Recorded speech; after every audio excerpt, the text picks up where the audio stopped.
My parents didn't skip my wedding. They funded hers and bankrupted mine. The invoice arrived Tuesday morning, Rosewood Estate, $197,400 final payment, signed by Dad. I'd asked for $8,000 to cover a venue. "We don't have it," Mom said. That same month, they'd wired my sister's florist $14,000. For flowers, I found the bank statements in Dad's office, every transfer, every check, time-stamped across 18 months. At my courthouse ceremony, I projected it all. Judge Reeves paused mid-vows as the spreadsheet filled the screen behind us. $197,400 for her fairy tale. $0 for mine. 23 guests watched the math appear. My parents sat frozen in folding chairs as their accountant, their neighbors, and my sister's maid of honor read every line. Someone's uncle filmed the whole ceremony. 2.3 million views by Thursday. Dad's golf club saw it. Mom's garden society. Every cousin who'd attended her fountain and fireworks reception saw the numbers. Then the family group chat exploded. The notification came through at 2:47 p.m. on a Saturday in September. I was at Target, debating between the $6 shampoo and the $4 one, when my phone buzzed with the family group chat message.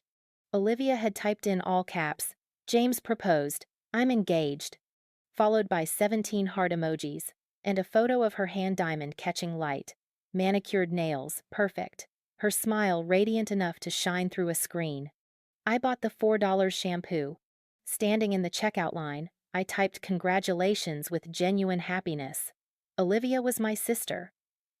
27 years old, 3 years older than me, and honestly, James seemed like a good guy. They'd been dating for 2 years. This made sense. This was normal. What came next wasn't.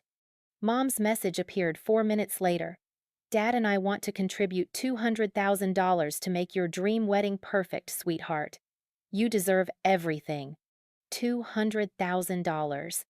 I read it 3 times while the cashier scanned my discount shampoo and wondered if I'd accidentally clicked into someone else's conversation. But no, there was Dad's response, a string of champagne emojis. There was Aunt Carol writing, "So generous." There was Olivia. "Mom, Dad, I'm crying. Thank you so much. I love you." The cashier told me my total was $11.47. I paid with my debit card and watched the balance drop to $203.18. That was what I had until my next paycheck in 5 days. $203.18 for gas, food, and whatever else I needed to survive as a recent college graduate, working an entry-level position in finance while trying to pay down $42,000 in student loans. In the parking lot, sitting in my 2009 Honda Civic with 167,000 miles and a check engine light that had been on for 3 months, I opened the calculator app. $200,000. That was more than 4 years of my salary. That was 5 times what I'd borrowed for my entire undergraduate education. That was 73 months of my current rent payment. That was 447 bottles of the expensive shampoo I'd just decided I couldn't afford. My phone buzzed again. This time, a direct message from Mom. "We're so excited for Olivia's big day. This is what we've been saving for." I stared at that message for a long time. This is what we've been saving for. Not we've been saving, not we wanted to help her, but specifically this is what the money was for. Olivia's wedding, Olivia's dream, Olivia's perfect day. I thought about my own relationship then. Alex and I had been together for 3 years longer than Olivia and James. We'd met during my sophomore year of college, when he was a graduate student in the engineering program. He proposed 2 months ago, in August, on the anniversary of our first date. Nothing fancy, he'd cooked dinner in his apartment, and after dessert he'd gotten down on one knee with a ring he'd saved for 6 months to buy. I'd said yes immediately. I'd called my parents the next morning. Mom had said, "That's wonderful, honey." Dad had said, "Congratulations." That was it. No offer of help, no mention of money, just pleasant acknowledgement, and then a swift subject change to Olivia's new apartment. At the time, I'd told myself it was fine. Alex and I were both working. We'd figure it out together. We'd have a small wedding, something modest and meaningful. I didn't need a $200,000 fairy tale. But sitting in that Target parking lot, watching my family group chat explode with excitement over Olivia's engagement and my parents' extraordinary generosity, I felt something crack open in my chest. It wasn't about the money itself, it was about what the money meant. I drove home to the apartment I shared with my roommate, Jordan, who'd been my best friend since freshman year of college. She was on the couch when I walked in, laptop open, working on her graduate school applications.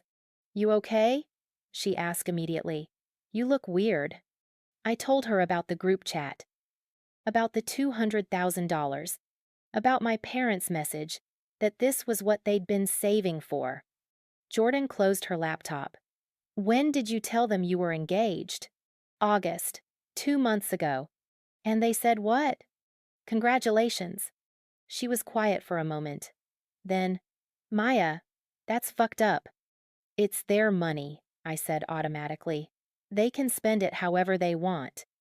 "Sure, but did they ever actually say they couldn't help with your wedding? Or did they just not offer?" I thought about it. They didn't say anything either way. So, ask them. Ask them what? If they're planning to contribute to yours too. The thought made my stomach hurt. That feels like begging. "It's not begging to expect equal treatment from your parents." Jordan's voice was firm. "You're getting married too. You have just as much right to support as Olivia does." But even as she said it, I knew the truth. There was something about the way Mom had phrased that message, "This is what we've been saving for," that told me exactly where I stood. Still, I wanted to believe I was wrong. I wanted to believe that when the time came, when Alex and I started seriously planning our wedding, my parents would step up the way they were stepping up for Olivia. I wanted to believe I mattered just as much. That night, lying in bed next to Alex in his apartment where I spent most weekends, I brought it up. "Did you see the family chat?" I asked. "About Olivia?"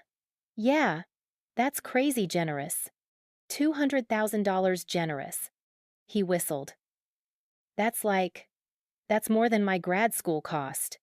"It's more than my undergrad cost." We were quiet for a moment.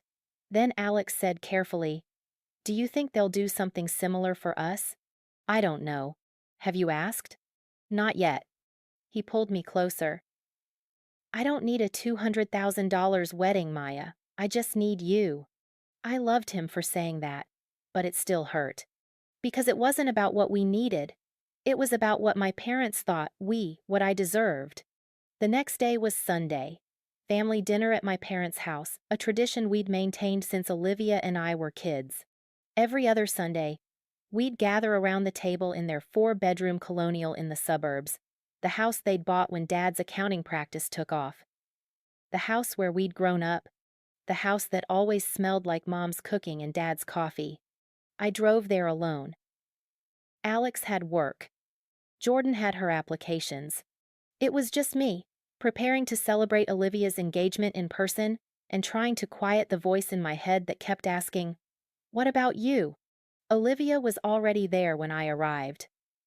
Diamond ring catching every light source, talking a mile a minute about venues and dates and guest lists. Mom was radiant, leaning in close, already taking notes. Dad was smiling. That proud father smile I'd seen 1,000 times directed at my sister. I hugged Olivia. I said, "Congratulations, I meant it." Then I sat down at the table and watched my family celebrate the beginning of Olivia's perfect wedding, funded entirely by parents who'd once promised both their daughters that when our big days came, they'd be there. I'd believed them. I shouldn't have. The thing about family dysfunction is that you don't always see it while you're in it. You see the individual moments, the small disappointments, the tiny inequalities. But you don't see the pattern until you step back far enough to view the whole picture, and by then, you've usually spent years making excuses for it. I was born Maya Catherine Robinson in March of 1999, 3 years after my sister Olivia Grace. Our parents, Robert and Diane, were good people by most measures. Dad was a successful accountant with his own practice. Mom was a substitute teacher who'd stopped working full-time when Olivia was born. We lived comfortably. Not rich, but stable. In a neighborhood with good schools and safe streets. On paper, we were a normal family. But normal doesn't account for the weight of being second. Olivia was the first. First daughter, first grandchild, first everything. She walked early, talked early, read early. She was bright and charming and easy. She made my parents look good. She was their proof of concept evidence that they were doing it right. I was the sequel. The follow-up. The second draft. When Olivia got straight A's in elementary school, Mom threw parties. When I got straight A's, it was expected. Olivia's successes were celebrated. Mine were acknowledged. There's a difference. The clearest early memory I have of the disparity was my 10th birthday. Mom baked me a cake from a box mix vanilla with chocolate frosting, made the morning of my party. It was fine. It was cake. 12 kids from my 4th grade class came over. We played games in the backyard. Everyone had fun. 3 months later was Olivia's 13th birthday. Mom ordered a custom cake from the fancy bakery downtown, 3 tiers, fondant decorations, edible flowers. It cost $180.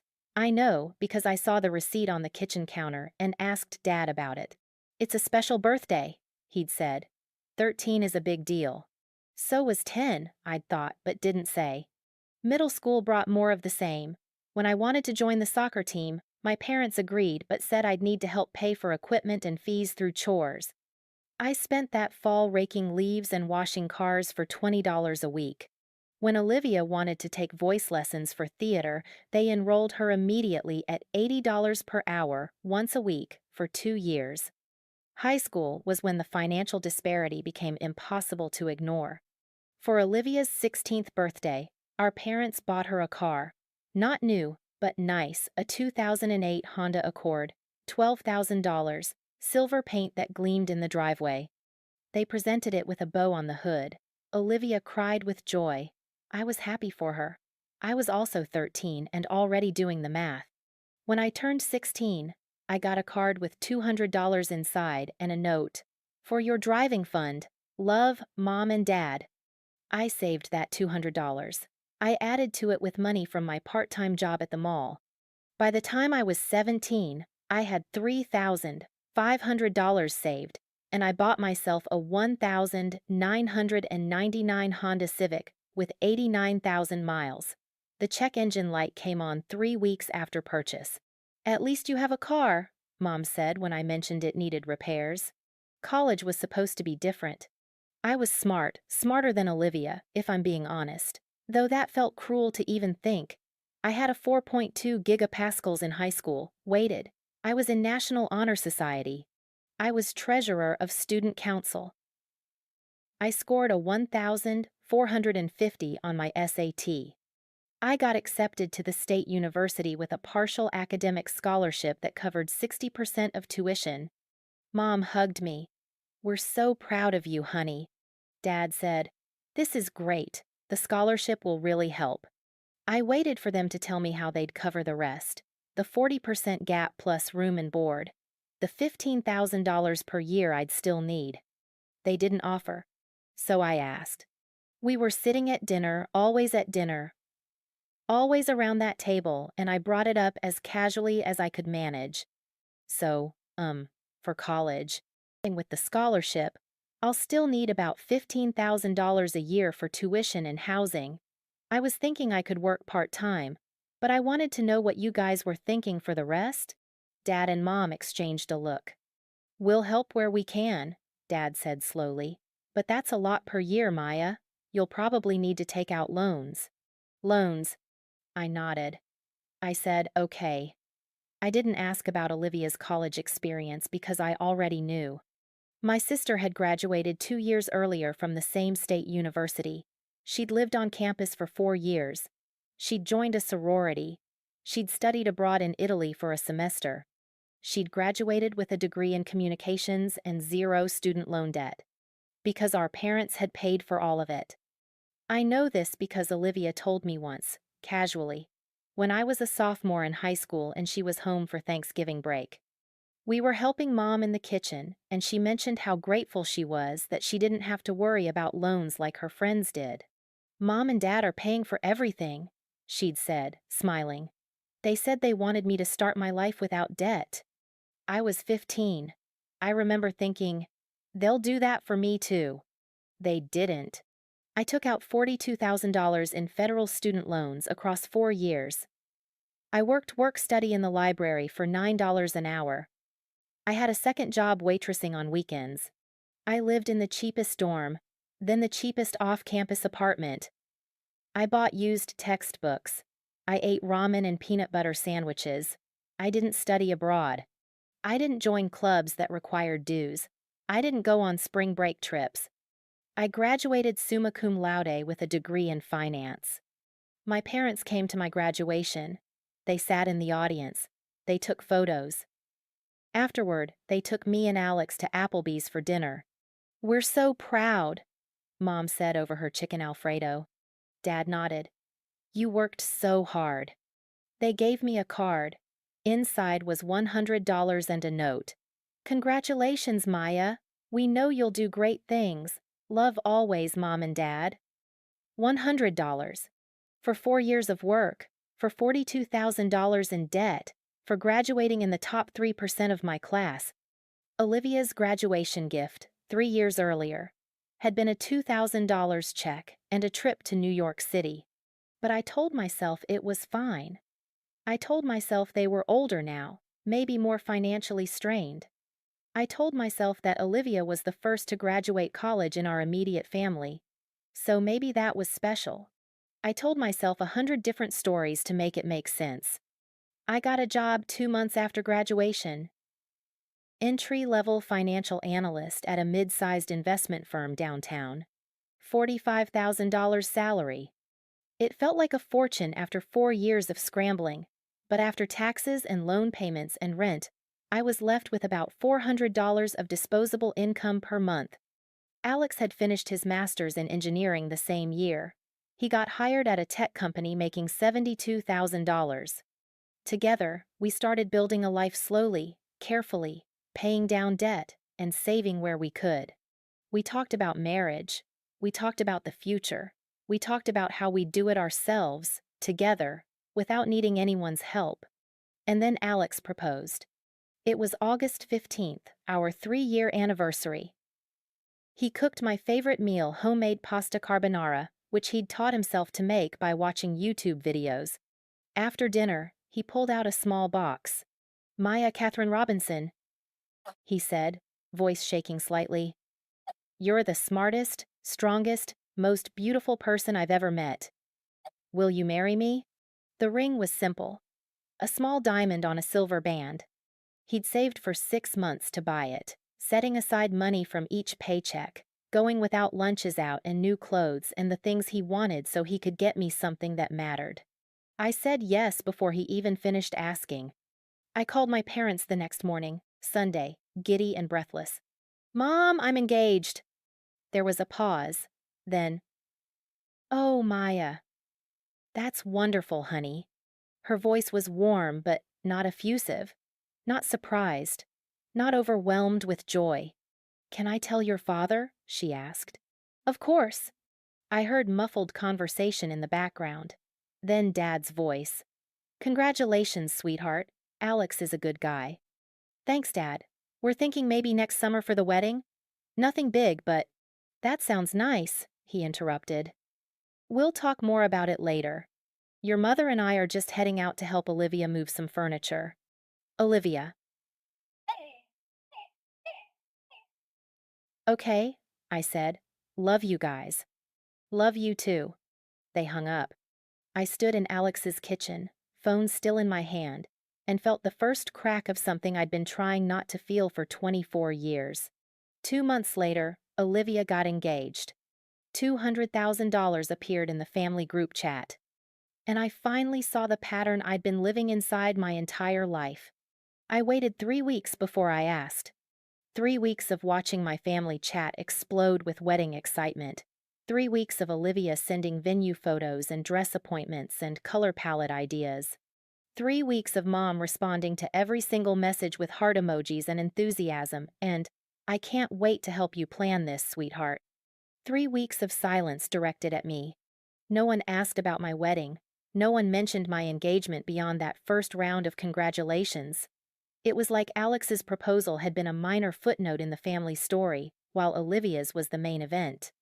Jordan noticed. "Have they said anything about your wedding?" she asked one night while we were making dinner in our apartment. "No." "Are you going to bring it up?" "I don't know." "Maya." She turned off the stove and faced me. "You have to ask. You have to at least try." She was right. I knew she was right. So I scheduled lunch with my parents. Not a family dinner, not a group setting. Just me, Mom, and Dad at their house on a Saturday afternoon in October. I told them I wanted to talk about wedding planning. They said sure, come over around noon. I prepared for that conversation like I was preparing for a work presentation. I made a spreadsheet. I itemized costs. I researched venues and compared prices. I built a budget that was modest by every standard, $25,000 total for everything, including dress, food, flowers, photography, and venue. I'd already saved $15,000 between Alex and me. We needed $10,000 more. I was asking for $8,000. $8,000 compared to Olivia's $200,000. The drive to their house took 20 minutes. I practiced what I'd say the entire way. I wanted to talk about the wedding. Alex and I have been planning. We've saved quite a bit, but we could use some help. I know you contributed to Olivia's wedding. And I was hoping. Such a weak word. Mom answered the door with a smile. "Maya, come in, honey. I just made coffee." Dad was in the living room, reading the newspaper like it was still 1,995. He looked up when I entered. "Hey, sweetheart." We made small talk for 10 minutes. Weather, work, how was Alex? The usual surface-level conversation that my family excelled at. Then Mom said, "So you wanted to talk about the wedding?" This was it. I pulled out my laptop. I opened the spreadsheet. I turned the screen toward them.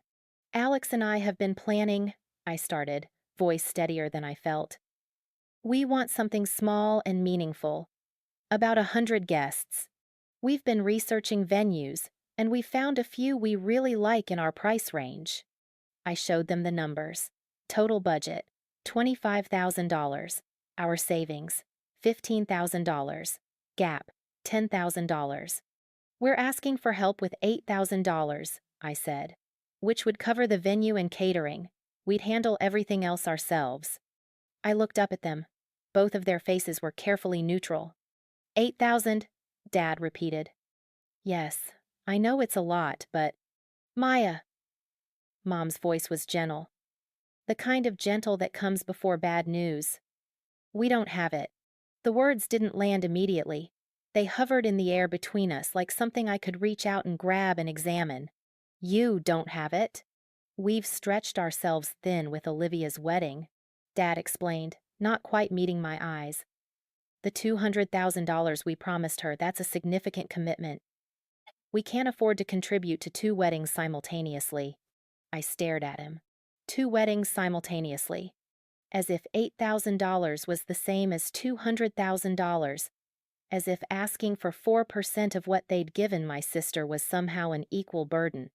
"But—" I tried to organize my thoughts. "You said that was money you'd been saving. For weddings." "For a wedding," Mom corrected softly. "We'd been saving for years to give one of our daughters a dream wedding." "One of your daughters." The words tasted bitter. "Maya, honey, you have to understand," Mom continued. "We're not as young as we used to be. We need to think about retirement. And with Olivia's wedding costing what it does, we just don't have room in our budget right now." "Right now," I repeated. "What about next year?" "We're planning for summer, but we could wait." "We can't make promises we're not sure we can keep," Dad interrupted. "You're going to have to figure it out." Figure it out. Those 3 words. I'd heard them my entire life, hadn't I? When I needed money for soccer equipment, when I needed help with college costs, when I needed anything at all beyond the bare minimum of parental support. Figure it out, Maya. You're smart, Maya. You're capable, Maya. You'll find a way, Maya. Translation: You're on your own. What about Olivia? I asked, and hated how small my voice sounded. She didn't have to figure it out. Mom and Dad exchanged that look again. That silent communication between parents who'd been married for 30 years and had perfected the art of unified messaging. Olivia's situation is different, Dad said finally. How? She's our firstborn, Mom said, as if that explained everything. Her wedding is special. And mine isn't? That's not what we're saying. Then what are you saying? I could feel my voice rising. Because it sounds like you're saying Olivia deserves a $200,000 dream wedding, and I deserve nothing. Maya, don't be dramatic, Dad said, and I watched him close the newspaper, folding it with careful precision. We've always treated you girls fairly. Fairly. I almost laughed. Instead, I closed my laptop. I stood up. Okay, I said quietly. Okay? Mom looked confused. Okay, I'll figure it out. I walked toward the door. Behind me, I heard Mom stand. Maya, honey, don't leave upset. We love you. We want you to have a beautiful wedding. We're just in a difficult position. I turned back to face them. You gave Olivia $200,000, I said. I asked for $8,000, and you said no. That's not a difficult position. That's a choice. Maya. But I was already opening the door. Thank you for the coffee, I said, and left before they could respond. I made it to my car before the tears started. I made it 3 blocks before I had to pull over because I couldn't see through them. I sat in a parking lot next to a grocery store and cried like I was 15 again, like I was 10 again, like I was every age I'd ever been when I'd realized that in my parents' eyes, I would always be less than. My phone buzzed. A text from Mom. Please don't leave things like this. Call me when you calm down. When I calm down, as if my anger was irrational, as if hurt was something to get over rather than something to acknowledge. I didn't call her. Instead, I drove back to my apartment. Jordan was out. The place was empty. I sat on my bed and opened my laptop again, looking at that spreadsheet, those numbers, that budget I'd built with such hope. $8,000. That's all I'd asked for. 4% of what they'd given Olivia. And they'd said no. I sat there for a long time, staring at the screen, letting the reality settle into my bones. Then I noticed something. The spreadsheet had auto-saved to my cloud drive, and in the process, it had synced with my desktop, which meant the folder was open. Which meant I could see the other files in that folder, the folder where I kept all my financial documents. And there, sitting in the list, was a PDF I didn't remember saving. Rosewood Estate, Final Invoice, PDF. I stared at the file name. I didn't remember downloading it. I definitely didn't remember putting it in my personal finance folder. But there it was. I clicked it open. And there, on my screen, was an invoice dated 3 days ago. Rosewood Estate. Final payment. $197,400. Client. Robert and Diane Robinson. Event date, the 12th of June 2024. Paid in full. My hands started shaking. $197,400. Not $200,000. But close enough that the rounding barely mattered. The invoice was itemized. Venue rental, $85,000. Catering for 250 guests, $42,000. Premium bar package, $15,000. Floral arrangements, $14,000. Photography and videography, $12,000. Live band, $18,000. Wedding cake, $3,200. Lighting and decor, $8,200. Every line item was dated. Every payment was time-stamped. And one of them was from last week. The week my parents told me they were stretched thin. The week they said they didn't have $8,000. They'd wired Olivia's florist $14,000 on Tuesday. I'd asked them for money on Saturday. I sat there, staring at that PDF, trying to understand how it had ended up in my files. Had Dad sent it to me by accident? Had it been attached to something else? Then I saw the metadata. File properties. Creator, Robert Robinson. Date modified. October 18th, yesterday. Location, desktop. Users, Robert. Documents, Olivia. Wedding. This was Dad's file. Somehow, it had ended up in my cloud drive. And suddenly I remembered. 6 months ago, Dad had asked me to help him set up cloud backup for his important documents. He'd been worried about losing files if his computer crashed.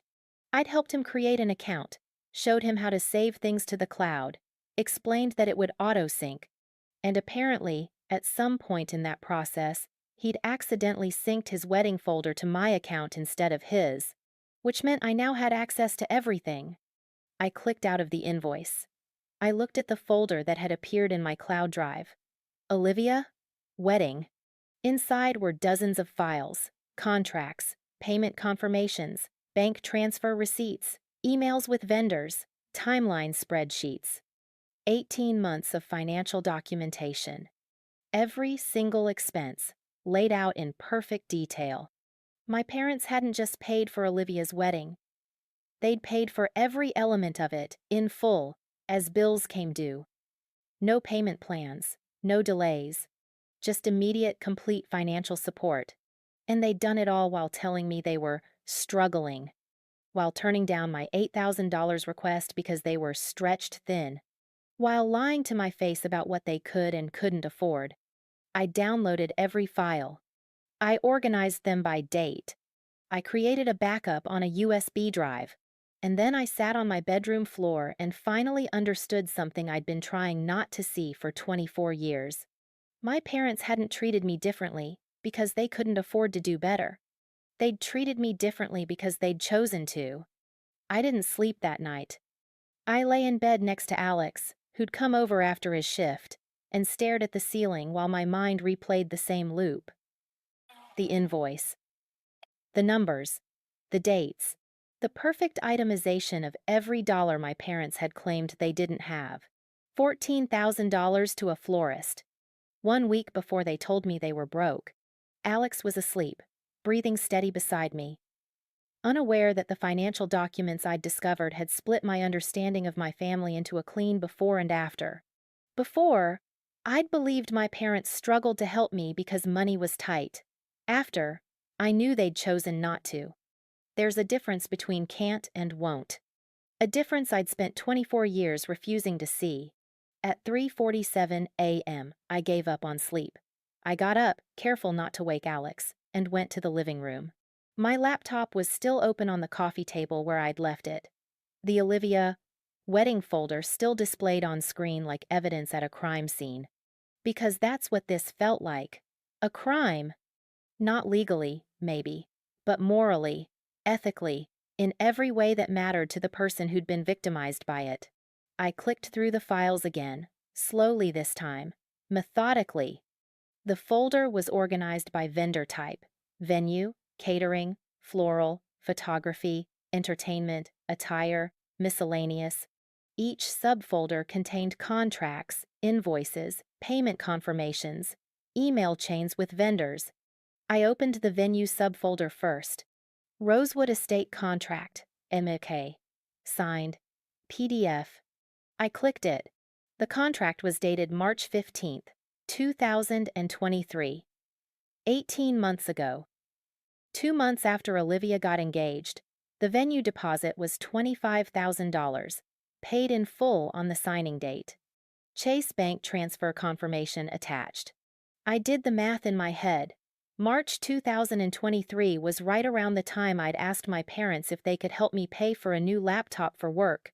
Mine was dying, running slow, barely functioning. A decent replacement would cost $800. Dad had said, "Money's tight right now, Maya. Can you make yours last a little longer? I'd made it last another year. I'd finally bought a refurbished one 3 months ago for $400. They'd wired Olivia's venue $25,000 in the same month. They told me $800 was too much. I moved to the next file, Payment Schedule, XLSX. This was the master document, a spreadsheet tracking every payment, every due date, every dollar allocated to Olivia's wedding over the course of 18 months. The first column was dates, the second was vendor names, the third was amounts, the fourth was payment status. I scrolled down. The 15th of March 2023, Rosewood Estate, deposit, $25,000, paid. The 3rd of April 2023, Bridal Boutique, dress deposit, $2,000. The 12th of May 2023, Premier Catering, initial payment, $15,000, PAI'd.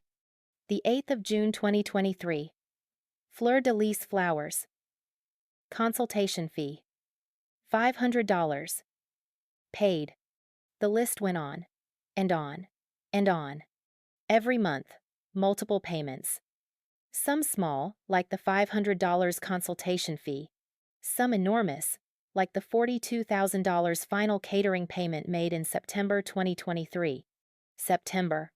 That was the month I'd gotten engaged. I clicked back to the spreadsheet, found September 2023. September 7, Premier Catering, AV final payment, $42,000, PAI'd. September 14, Elite Photography, deposit, $4,000, paid.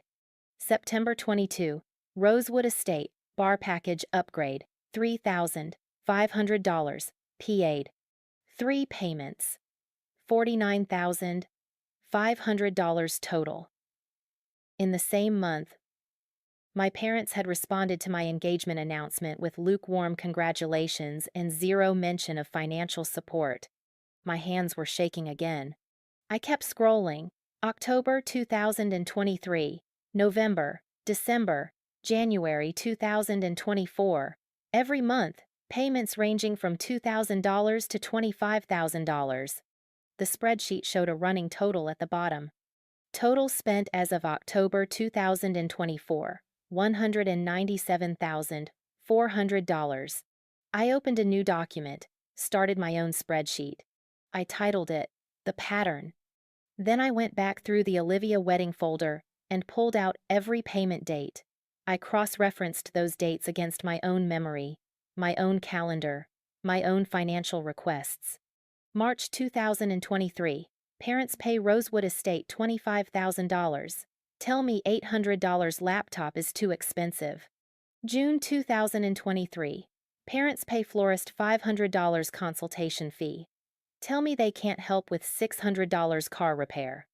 September 2023, parents pay catering final $42,000. Respond to my engagement with no offer of help. December 2023, parents pay photographer $8,000. Tell me they can't afford Christmas gifts this year.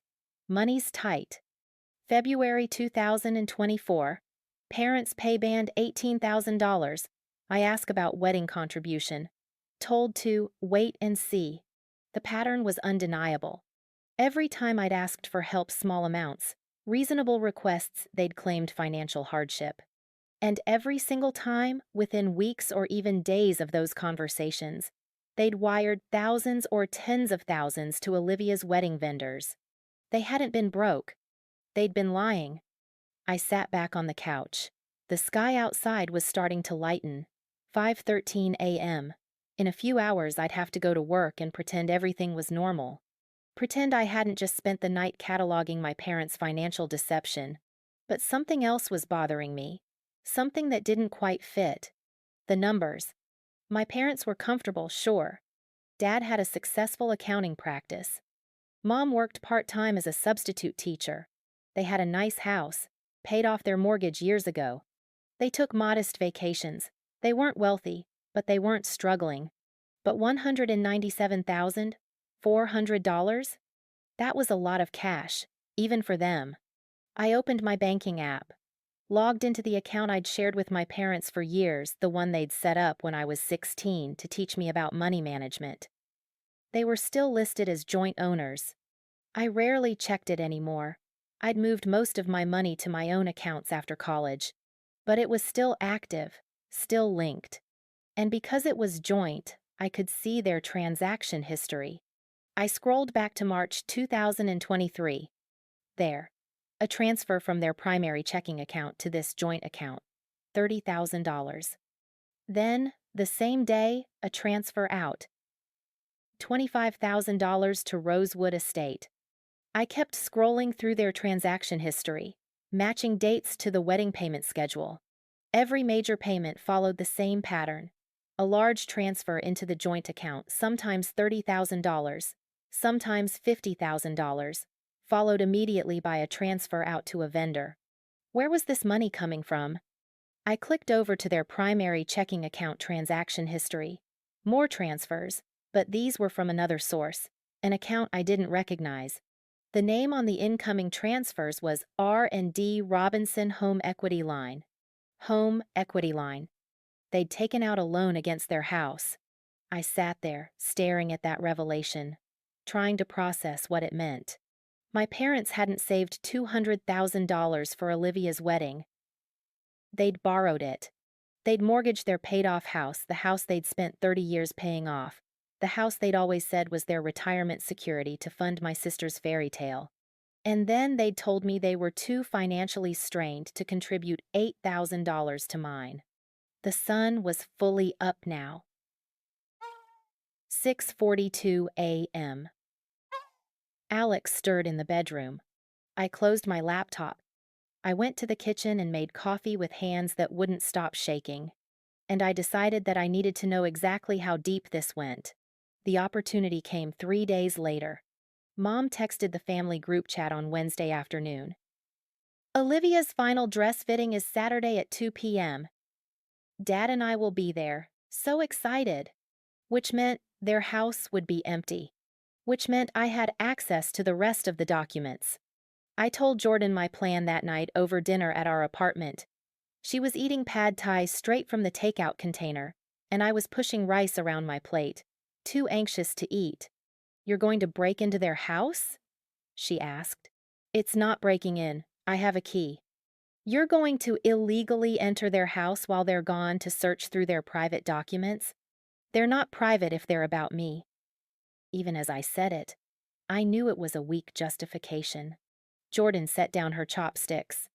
Maya, I'm not saying don't do this. I'm saying be careful. If they catch you, they won't. The fitting is in the city. Hour drive each way, plus the appointment. They'll be gone for at least 4 hours. And what exactly are you looking for? Good question. I don't know, I admitted. More evidence, more proof. I need to understand the full picture. And then what? You confront them? Maybe. Maya. Her voice was gentle now. What's the endgame here? You already know they chose Olivia over you. You already have proof. What else do you need? I thought about that. What did I need? I need to know why. I said finally. I need to understand how they justified this to themselves. How they looked me in the eye and lied about being broke while wiring thousands of dollars to florists and caterers. Jordan nodded slowly. Okay, then I'm coming with you. You don't have to. Yes, I do. You need a lookout, and you need someone there to stop you if you're about to do something stupid. I'm not going to do anything stupid. She raised an eyebrow. You're breaking into your parents' house to search for evidence of financial favoritism. We're past not stupid. She had a point. Saturday arrived with clear skies and my heart in my throat. Jordan drove. I sat in the passenger seat of her car, watching familiar streets pass by, wondering what exactly I'd become. A daughter investigating her parents. A sister cataloging inequalities. A person who'd been hurt badly enough to justify invading privacy. We pulled up to my parents' house at 2:47 p.m., 15 minutes after they would have left for the fitting. The driveway was empty. The house looked peaceful in the October afternoon light. I used my key. The door opened with a soft click, and we stepped inside. The house smelled the same as always: Mom's lavender air freshener, Dad's coffee, the faint scent of whatever had been cooked for breakfast. It smelled like home, which made what I was about to do feel even worse. "His office is upstairs," I told Jordan. We climbed the stairs. Second door on the right. Dad's home office, where he did his accounting work, where he kept his files, where apparently he also kept detailed records of how much money he was willing to spend on one daughter versus the other. The door was unlocked. The office was neat, organized, Dad's personality in physical form: desk against the window, file cabinets along the wall, bookshelves full of tax code references and financial planning guides. A photo of our family from 2015 on the desk back when I still believed we were happy. I went to the file cabinets first. Top drawer, client files alphabetically organized. Second drawer, personal files. I pulled it open. Inside were folders labeled by category: mortgage, paid off, insurance, investments, retirement, utilities, and then, near the back, Olivia, wedding. I pulled out the folder. It was thick, easily 2 inches of papers. I set it on the desk and opened it. The first document was a letter from their bank, dated February 2023. Subject: Home Equity Line of Credit Approval. Dear Mr. and Mrs. Robinson, congratulations. Your application for a home equity line of credit has been approved. Credit limit: $220,000. Interest rate: 7.2% variable. Please see attached documents for terms and conditions. $220,000. They'd borrowed $220,000 against their house. I flipped to the next page. The loan agreement, signed by both my parents. The property appraisal showing their house valued at $520,000. The calculation showing they'd borrowed against 42% of their home equity. "Maya?" Jordan's voice from the doorway. "You okay?" "They took out a $220,000 loan," I said, voice hollow, "for Olivia's wedding." Jordan came closer, looked over my shoulder at the documents. Jesus! I kept flipping through the folder. Bank statements showing the loan disbursement. Transfer records matching what I'd seen in the joint account. And then, buried in the middle, something else. An email printout from Diane Robinson to Robert Robinson. Date: the 10th of March 2023. Subject: the loan. Rob, I know you're worried about the amount, but this is Olivia's wedding, her one day. She's our firstborn, and she deserves to have everything perfect. Maya will understand. She's always been more independent anyway. She doesn't need us the way Olivia does. We can tighten our belts for a few years to pay this off. It's worth it. Love, D. I read it twice, then 3 times. Maya will understand. She doesn't need us the way Olivia does. Those words sat in my chest like stones. Maya. Jordan again, quieter now. They knew, I said. They knew exactly what they were doing. They chose Olivia because she needs them more. Because I'm independent. That's not. Yes, it is. I could feel anger building now, hot and sharp. I'm independent because they forced me to be. I learned not to ask for help because every time I did, they said no. And now they're using that as justification for giving everything to her and nothing to me. I kept digging through the folder. More emails, more payment confirmations. And then, near the bottom, another document that made my blood run cold. A credit report. My credit report. Dated January 2024. I pulled it out with shaking hands. Jordan. They pulled my credit report. What? Why would they? I scanned the document. My information at the top. My social security number. My date of birth. And then below that, a list of my accounts. Student loans. My one credit card. My car loan. And at the bottom, handwritten notes in Dad's writing. Student loans, $42K monthly payment, $450. Credit card, $2. 1K, probably manageable. Car loan, $8K remaining. Credit score, 720 good. Income, 45K year. Conclusion, she's financially stable. Doesn't need wedding help. I stared at those words. Doesn't need wedding help. They'd run my credit, analyzed my finances, calculated whether I could survive without their support, and they'd decided I could, so they didn't have to give it. Never mind that Olivia made more than me. She worked in marketing, pulled in $65,000 a year. Never mind that she had zero student loan debt because they'd paid for her education. Never mind that the credit report clearly showed I was barely scraping by, paying down loans while Olivia had been building savings. They'd looked at my financial situation and decided I didn't need help, because I'd learned to survive without them. "We need to photograph all of this," Jordan said, pulling out her phone. "Every page, every document." She was right. I held up each paper while she photographed it. The loan documents, the bank statements, the emails, the credit report with Dad's handwritten notes. Every piece of evidence showing that my parents had systematically analyzed, planned, and executed a strategy of financial favoritism. We were halfway through the folder when I heard it. A car door slamming. Jordan and I froze. We looked at each other. "They're back early," she whispered. "The front door." We heard it. The key in the lock. The door opening. "Maya?" Mom's voice from downstairs. "Are you here? Your car's outside." My brain went into overdrive. We were upstairs, in Dad's office, with his private files spread across the desk. "Bathroom!" I hissed to Jordan. We shoved the papers back into the folder, crammed it into the file cabinet, and I ran to the hallway bathroom. Jordan followed. I turned on the sink, splashed water on my face, and tried to look casual as footsteps climbed the stairs. Mom appeared in the hallway. "Maya, what are you doing here?" I forced a smile.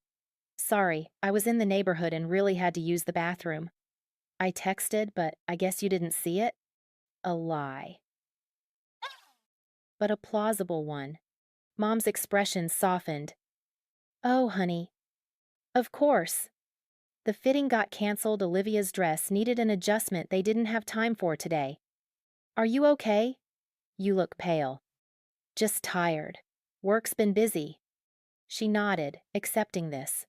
"Well, as long as you're here, do you want to stay for dinner? Dad's making his lasagna." The thought of sitting at that table, eating their food, pretending everything was normal, while my phone held photographs of their betrayal, made me want to scream. "Can't," I said. "Alex and I have plans. I should go." "Oh, okay." Was that disappointment in her voice, or relief?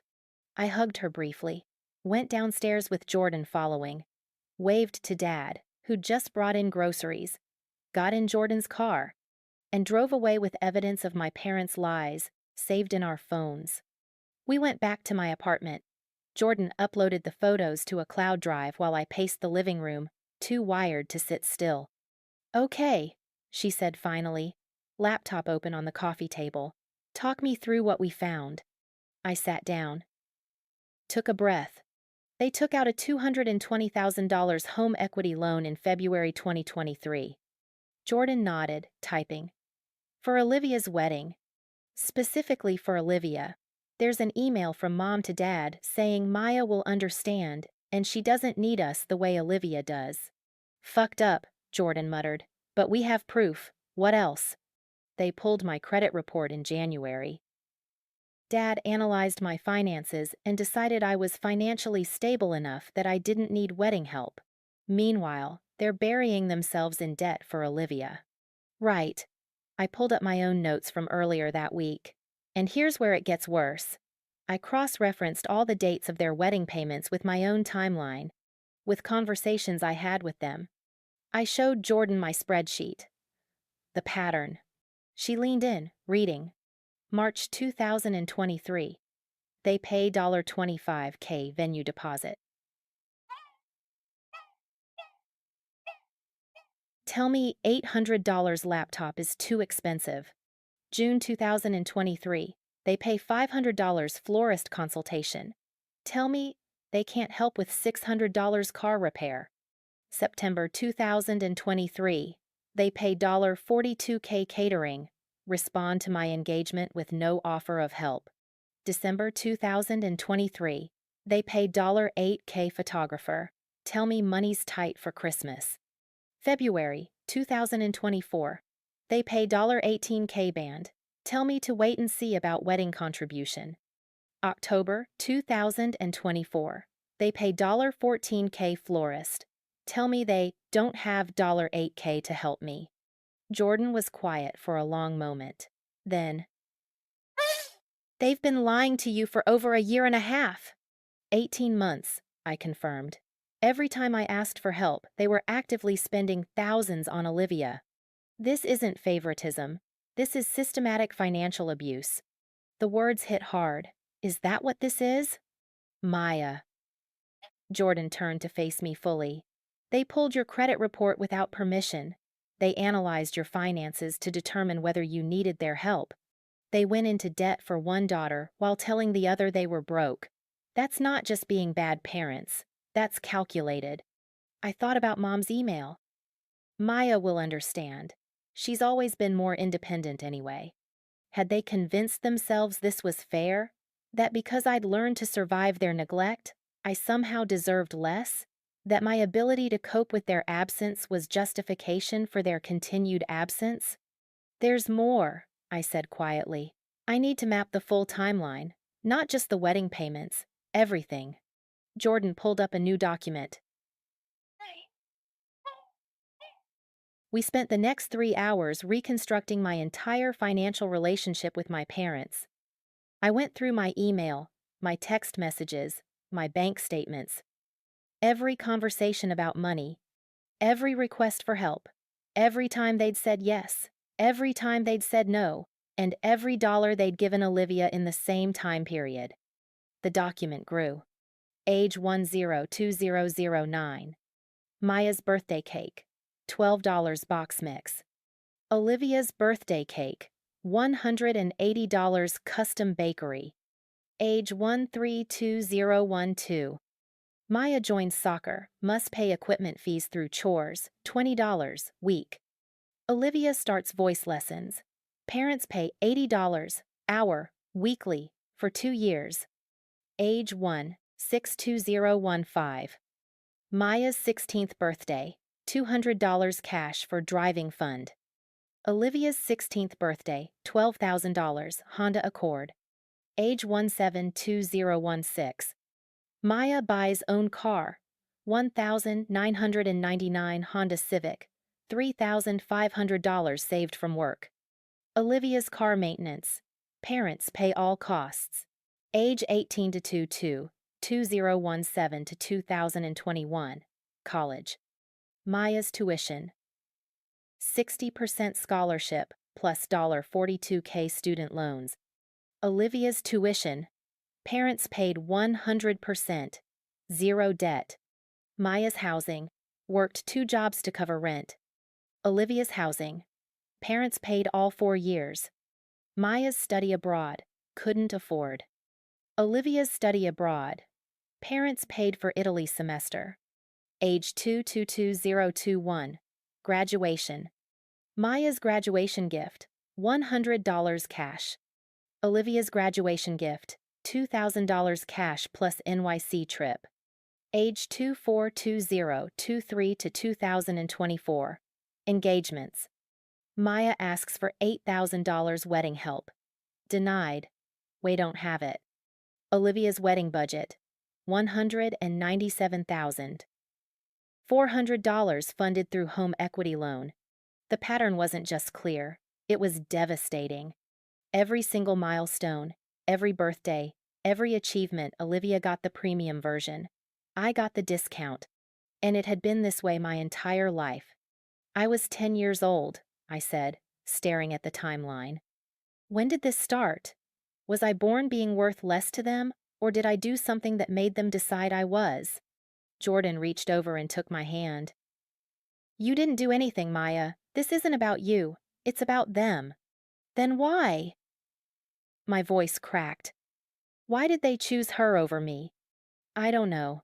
Birth order, gender expectations, some fucked up family dynamic that has nothing to do with your worth as a person. Jordan squeezed my hand. But I do know this. You deserved better. You deserved parents who split things equally, who celebrated both daughters, who didn't go into debt for one while telling the other to figure it out.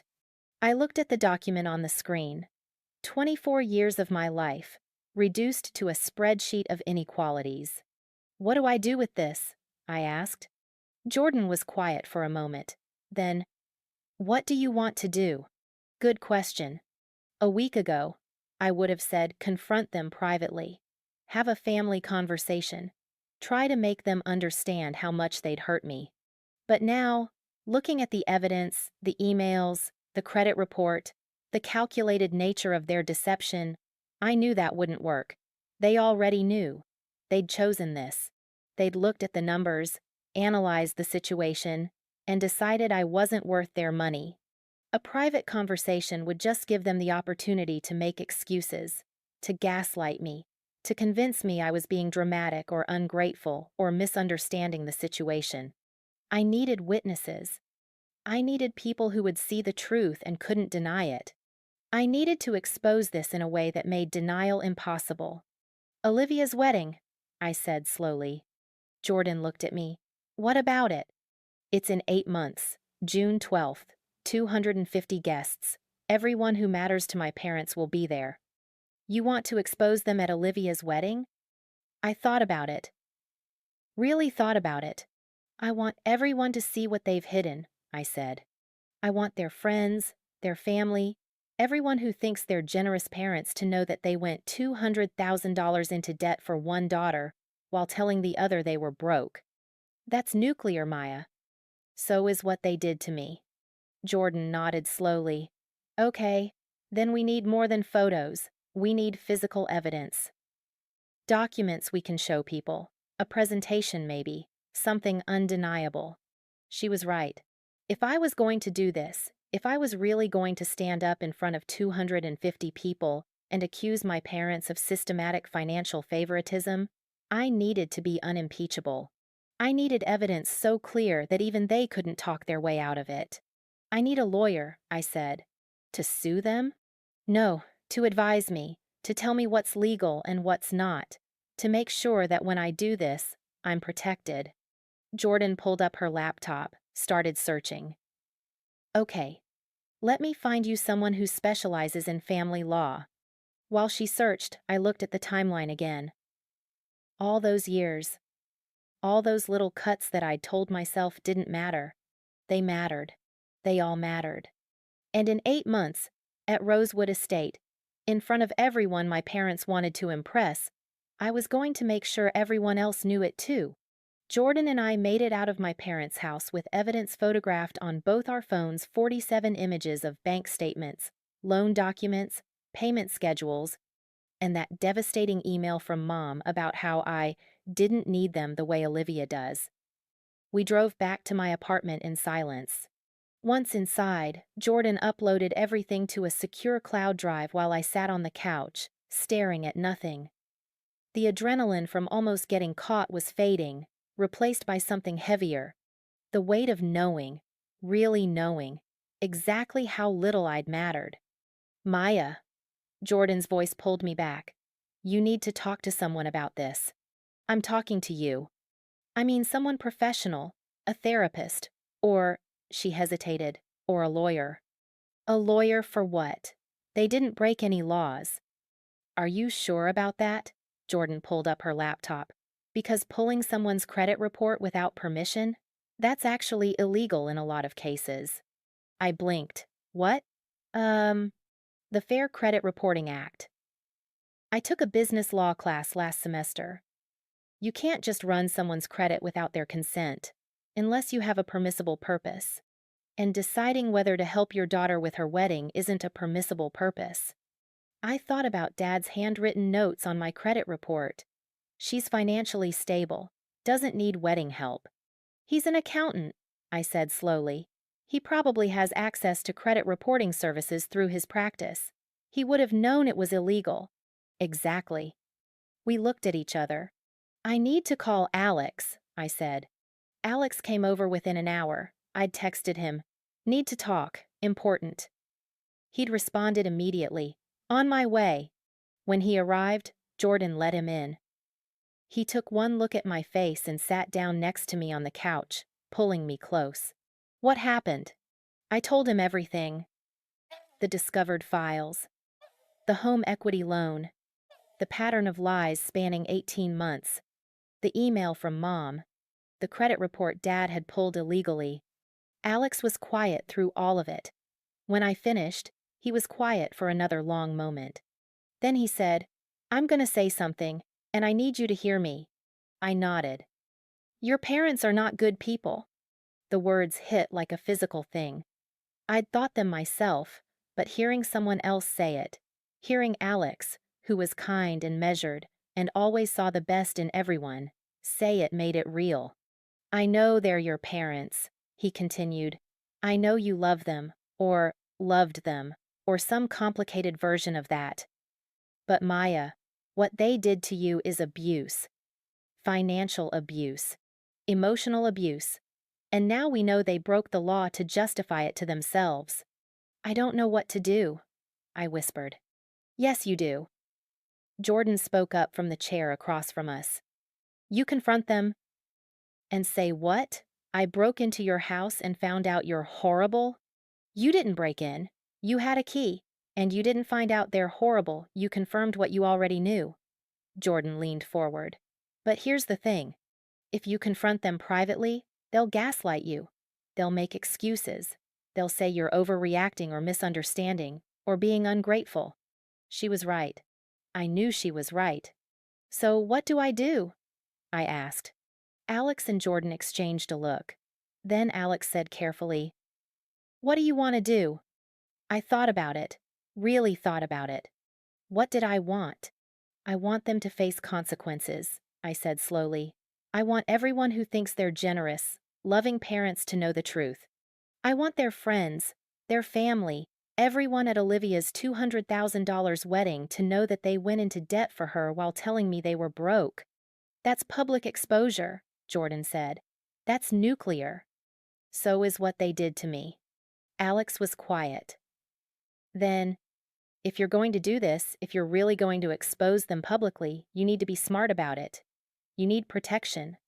What kind of protection? Legal protection, Jordan said. We need to talk to a lawyer. Someone who can tell you what you can and can't say without getting sued for defamation. Someone who can advise you on the credit report thing. Someone who can make sure that when you do this, you're protected. She was right. If I was going to stand up at Olivia's wedding in front of 250 people and accuse my parents of systematic financial favoritism, I needed to make sure every word I said was legally sound. I needed to know my rights. I needed to understand what evidence I could present and how to present it. I needed a lawyer. Okay, I said. Find me someone. Jordan spent the rest of the evening researching. She found 3 lawyers who specialized in family law and offered free initial consultations. She called all 3, explaining the situation in vague terms, asking about availability. 2 were booked for weeks. The 3rd attorney, Sarah Chen, had an opening the following Tuesday. Jordan booked it. She sounds perfect, Jordan said, showing me the lawyer's website. Specializes in family financial disputes, has experience with fraud cases, and her reviews all mention how straightforward she is. I looked at Sarah Chen's photo on the website. She was maybe 40, with kind eyes and a no-nonsense expression. Her bio mentioned she'd worked as a prosecutor before going into private practice. Someone who knew the law. Someone who could help me navigate this. Tuesday, I said. Okay. The next 4 days were the longest of my life. I went to work, did my job, came home, and obsessively reviewed the evidence Jordan and I had collected. The photos from Dad's office. The spreadsheet I'd built tracking every payment against every lie. The timeline of inequalities stretching back to my childhood. I couldn't stop looking at it. Couldn't stop seeing the pattern. Alex stayed over most nights. He'd hold me while I cried or raged or sat in numb silence. He never told me to let it go, never suggested I was overreacting. He just listened, validated, and reminded me that what they'd done was wrong. On Monday night, the night before my consultation with Sarah Chen, I couldn't sleep again. I got up at 2 a.m. and went to the living room, pulled up the evidence folder on my laptop, and I wrote down everything I wanted to say. Not for the lawyer, for me. Dear Mom and Dad, for 24 years, I believed I was loved equally, that the differences between how you treated Olivia and me were just normal family dynamics. That when you said you couldn't afford to help me, you were telling the truth. But you weren't. You chose her over me, deliberately and repeatedly, for my entire life. You gave her $180 birthday cakes while I got $12 box mixes. You bought her a $12,000 car while I saved for years to afford a $3,500 one. You paid for her entire college education while I took out $42,000 in loans. And when we both got engaged, you borrowed $220,000 against your house to give her a dream wedding while telling me you didn't have $8,000 to help with mine. You didn't struggle to help me, you chose not to. And the worst part? You knew exactly what you were doing. I found Mom's email. Maya will understand. She doesn't need us the way Olivia does. You analyzed my credit report to confirm I could survive without you. You made a calculated decision that I was strong enough to abandon. So I'm going to be strong now. Strong enough to tell the truth. Strong enough to let everyone see who you really are. You wanted one daughter to have everything. Now everyone will know what the other daughter got. Nothing. I didn't send it. But writing it helped. Attorney Sarah Chen's office was in a converted brownstone downtown, tucked between a coffee shop and a bookstore. The waiting room was small but professional leather chairs, legal journals on the side table, watercolor paintings of the city's skyline on cream-colored walls. I arrived 10 minutes early. Jordan had offered to come with me, but I'd told her I needed to do this alone. Alex had kissed me goodbye that morning and said, "Tell her everything, don't downplay it." I wouldn't. At exactly 2 p.m., the receptionist led me back to Sarah Chen's office. She stood when I entered, extending her hand. "Maya, thank you for coming in." Her handshake was firm. Her office was organized but comfortable bookshelves full of legal texts, a desk with 2 monitors, a small seating area with a couch and 2 chairs. She gestured for me to sit. "So," she said, settling into the chair across from me. Jordan gave me a brief overview when she called. "But I'd like to hear it from you. What's going on?" I took a breath, and I told her everything. I started with Olivia's engagement announcement and the $200,000 offer. I explained my own engagement and my parents' refusal to contribute. I walked her through the discovered files, the home equity loan, the payment schedule, the 18 months of lies. I showed her the photos on my phone, the bank statements, the email from Mom, the credit report with Dad's handwritten notes. Sarah Chen listened without interrupting. She took notes on a legal pad. Her expression remained neutral, professional, but I saw her eyebrows raise slightly when I showed her the credit report. When I finished, she was quiet for a moment. Then she set down her pen and looked at me directly. "That's identity theft," she said. The words hung in the air. "What?"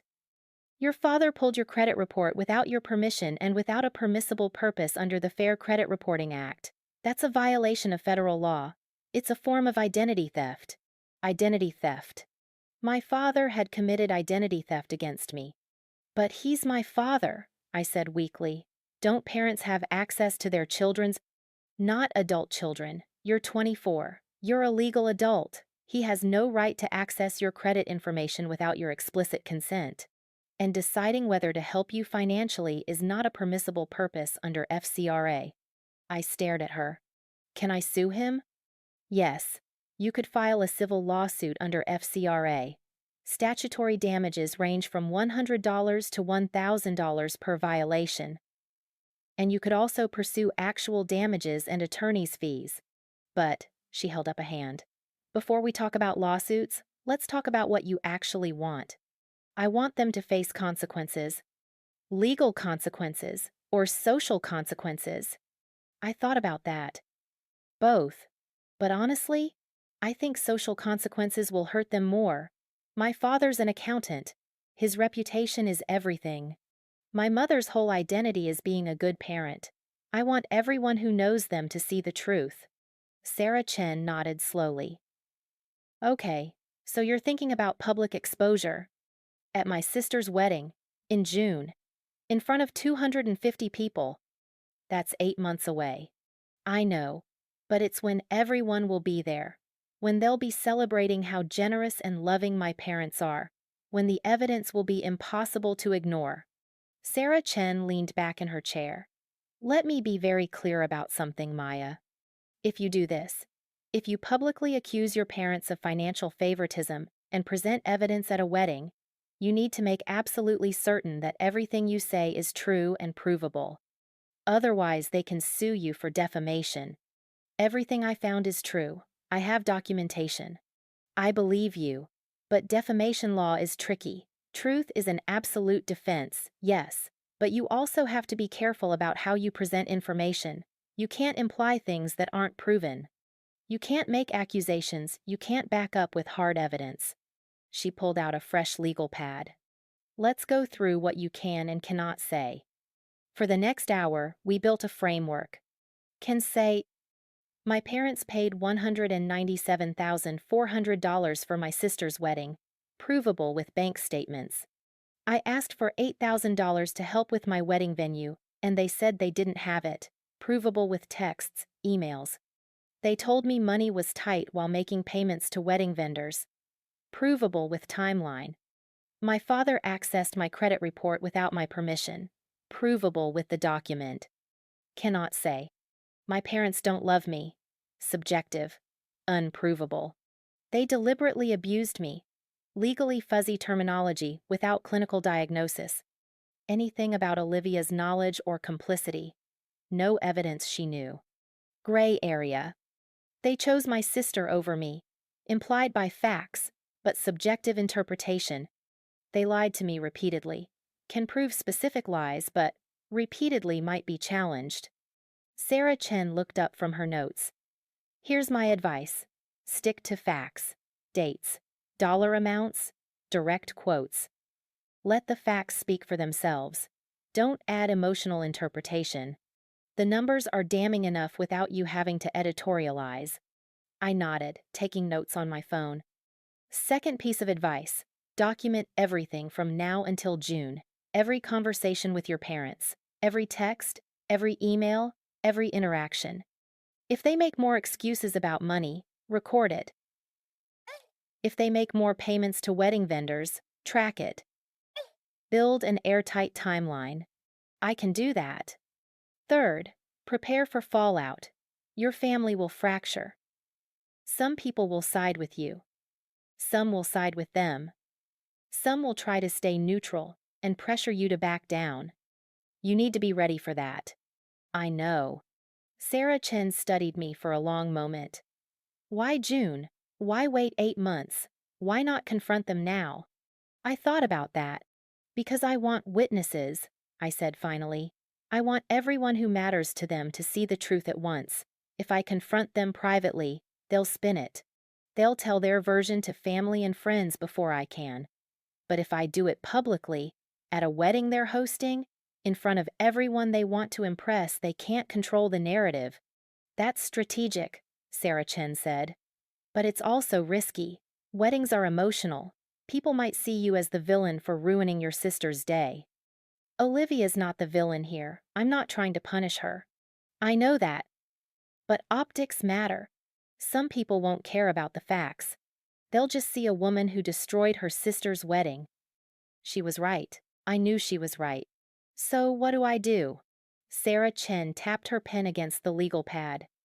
You make it clear from the start that this isn't about Olivia. You congratulate her. You wish her well. And then you pivot to your parents' behavior. You separate Olivia from their choices. Make it clear she's not responsible for how they treated you. That made sense. And the credit report? I asked. The identity theft? That's your insurance policy. If they try to sue you for defamation or come after you legally, you have a federal crime to point to. Your father broke the law. That gives you leverage. It also gives you moral authority. You're not just a bitter daughter, you're a victim of identity theft. A victim of identity theft.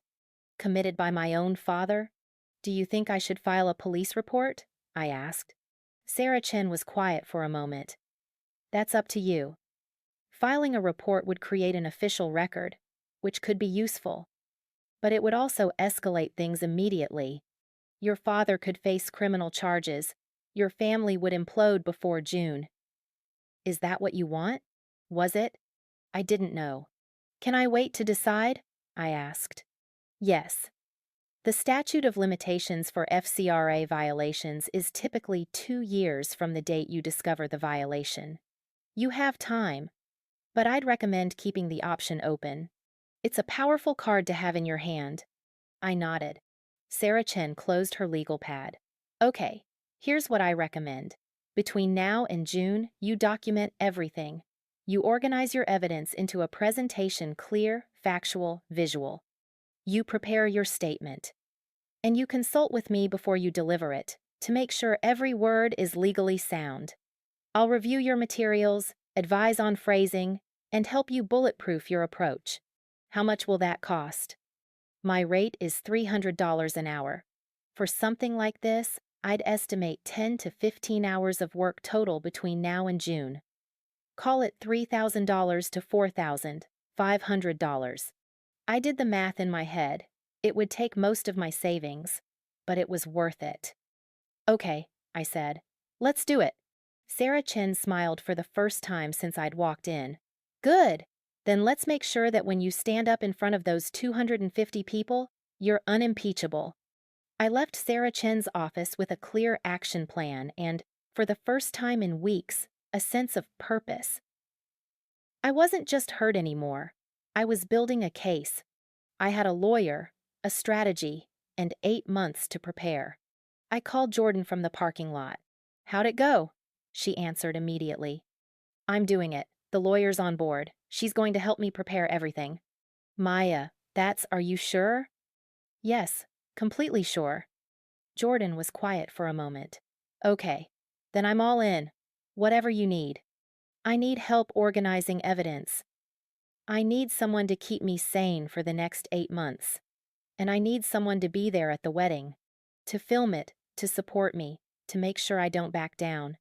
Done. All of it. I'm your person. God, I loved her.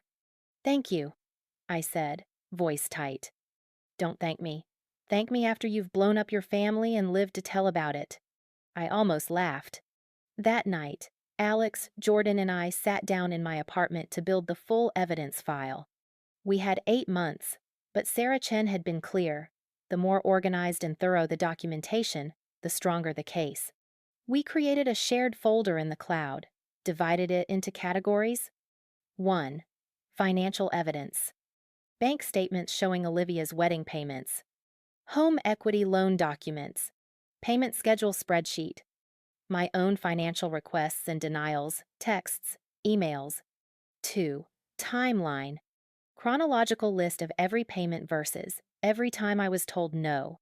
Specific dates, amounts, and communications. 3. Legal violations. Credit report with Dad's notes. FCRA violation documentation. Sarah Chen's legal analysis. 4. Historical pattern. Childhood, teenage examples of favoritism. College funding disparity. Graduation gift disparity. 5. Communication records. Mom's email. Maya will understand. She doesn't need us the way Olivia does. Text messages about money being tight. Family group chat showing $200K announcement. We spent hours uploading, organizing, labeling. By midnight, we had a comprehensive digital archive of 24 years of inequality. This is damning, Alex said quietly, scrolling through the timeline. Maya, when people see this, I know. No, I mean, this isn't just favoritism. This is systematic. This is your parents making conscious, documented decisions to prioritize one daughter over the other, financially and emotionally, for your entire life. He was right. Seeing it all laid out like this, the numbers, the dates, the pattern spanning 2 decades, it was undeniable. This wasn't a few isolated incidents. This was a lifelong strategy. I need more, I said. Jordan looked up. More what? More current evidence, Sarah said, to document everything from now until June. That means I need to keep engaging with them. Keep asking for things. Keep giving them opportunities to prove the pattern is ongoing. You're going to keep talking to them? Alex looked concerned. Knowing what you know? I have to. If I cut them off now, they'll know something's wrong, and I need the next 8 months of documentation. I need to show this isn't just historical, it's happening right now. Jordan nodded slowly. Okay, so you stay in contact. You go to family dinners. You ask for small financial help here and there. You let them keep lying to you. Exactly.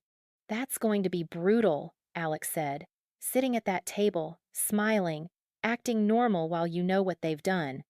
He was right. It would be brutal. But I'd been doing it for 24 years without knowing the truth. I could do it for 8 more months knowing exactly what I was up against. I can handle it, I said. Over the next 2 weeks, I put the plan into motion. November 12, Sunday, family dinner. I went alone, smiled at my parents, asked how wedding planning was going. They gushed about Olivia's dress, the floral arrangements, the menu tasting. I nodded along. Then, casually, "Hey, Dad, my car's been making this weird noise. I got a quote for repairs $450. Do you think you could help with half? I'm a little short this month with the holidays coming up." Dad exchanged that look with Mom. "Maya, we're really stretched thin right now with all the wedding expenses. Can it wait until after the holidays?" I smiled. "Sure, no problem." I recorded the entire conversation on my phone, voice recorder app hidden in my pocket. November 18. I saw on the family group chat that Mom and Olivia went to a wedding cake tasting. Mom posted photos of elaborate designs, each costing between $2,500 and $4,000. That same night, I texted Mom, "Hey, just wanted to check in. Things are tight before the holidays. Could you maybe send $100 to help with groceries? I'll pay you back after my next check." She responded, "Honey, we just can't right now. Money's really tight with everything going on. Can Alex help?" I screenshot the message. The next day, Dad's bank account showed a $3,200 payment to Elite Cake Design. December 3. Holiday party at my parents' house. Extended family, friends, neighbors. I helped in the kitchen, played the perfect daughter. Overheard Dad telling his friend Mike about Olivia's wedding. We wanted to give her the best. Spared no expense. You only have one first daughter, you know. I recorded that too. December 20, Christmas shopping time. I sent a group chat to my parents and Olivia. What's everyone spending on gifts this year? Trying to budget. I was thinking $50 per person. Mom responded, "That sounds perfect, honey." On December 23rd, I saw Olivia post on Instagram. My parents surprised me with the most gorgeous Tiffany bracelet for Christmas. So blessed. The bracelet in the photo was from Tiffany's tea collection. I looked it up. $2,750. My Christmas gift from my parents, received on December 25th, a $50 Amazon gift card. I photographed it, documented the disparity, added it to the file. Every interaction, every lie, every payment I could trace through the bank accounts I still had access to. By January, I had a clear pattern of ongoing financial favoritism. By February, I had 50 pages of documented evidence. By March, when Olivia's wedding was 3 months away, I had an airtight case. But I also had something else. Rage. Clear, focused, purposeful rage. Because every family dinner where I smiled and pretended everything was fine, I was watching my parents lie to my face. Every text about money being tight was contradicted by thousands of dollars flowing to wedding vendors. Every dismissive, "we can't help right now," was exposed as a choice, not a circumstance. They weren't struggling, they were choosing. And in 3 months, everyone would know it. In early April, I met with Sarah Chen again. I brought printed copies of everything, 8 months of new documentation, plus the original evidence from October. She spread it across her conference table, spent 2 hours reviewing every page. When she finished, she looked up at me. "This is bulletproof," she said. "Everything here is factual, dated, and provable. If they try to sue you for defamation, they don't have a case. The truth is the truth. So, I'm protected?" "As protected as you can be. But Maya, I need to ask you one more time. Are you absolutely sure you want to do this? Once you stand up at that wedding and present this evidence, there's no taking it back. Your relationship with your parents is over. Your family will never be the same. This is permanent." I didn't hesitate. "I'm sure." "Okay then." Sarah Chen pulled out a fresh legal pad. "Let's write your speech." May arrived with wedding invitations. Olivia's invitations, to be specific cream cardstock with gold foil lettering, expensive enough that I could feel the weight of them in my hands. Mine arrived in the mail on a Tuesday. Inside, tucked beneath the formal invitation itself, was a handwritten note from my sister. "Maya, I know things have been distant lately, but you're still my sister, and I want you there. You're invited as a guest, not a bridesmaid anymore. I hope you understand the dress situation got complicated.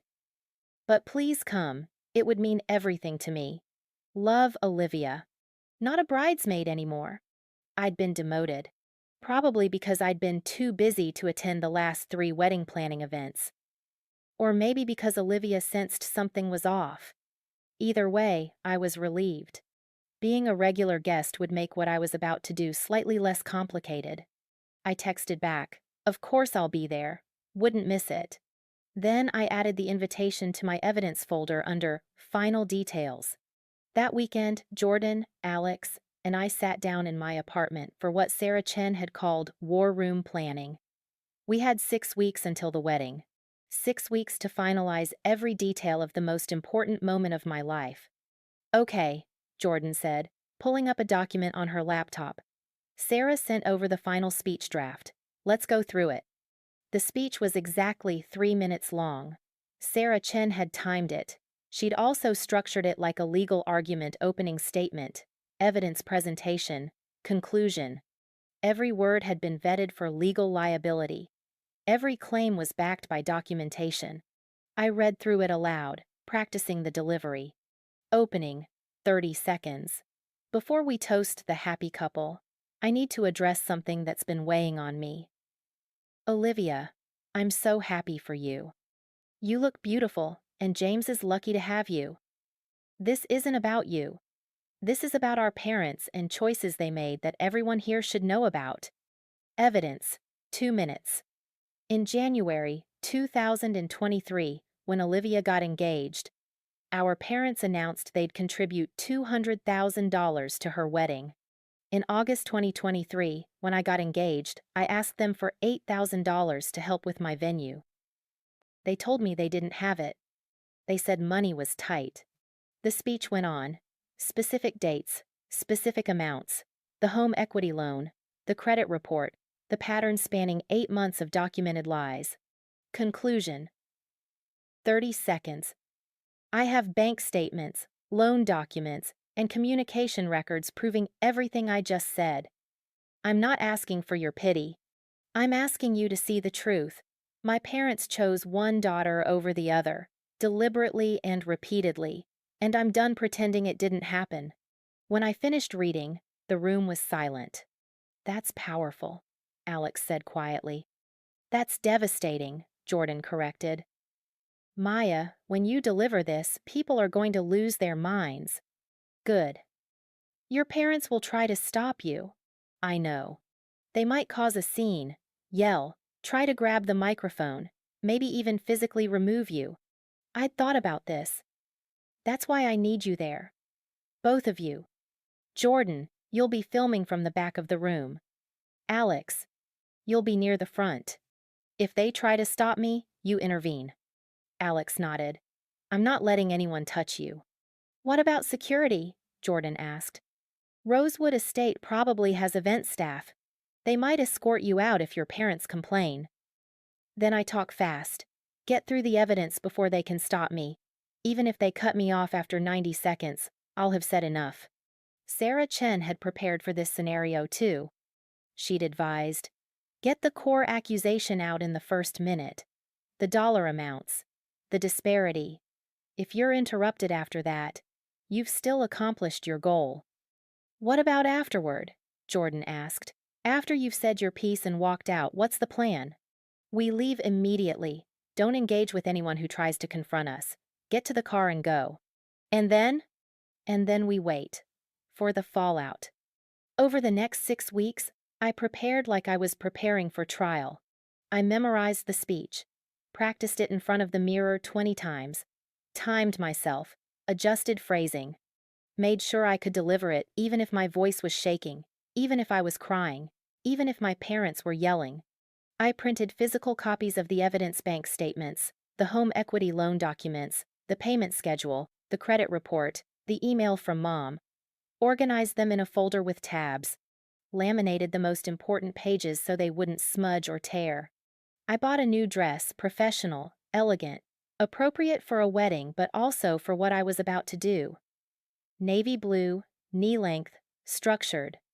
I wanted to look put together. Credible.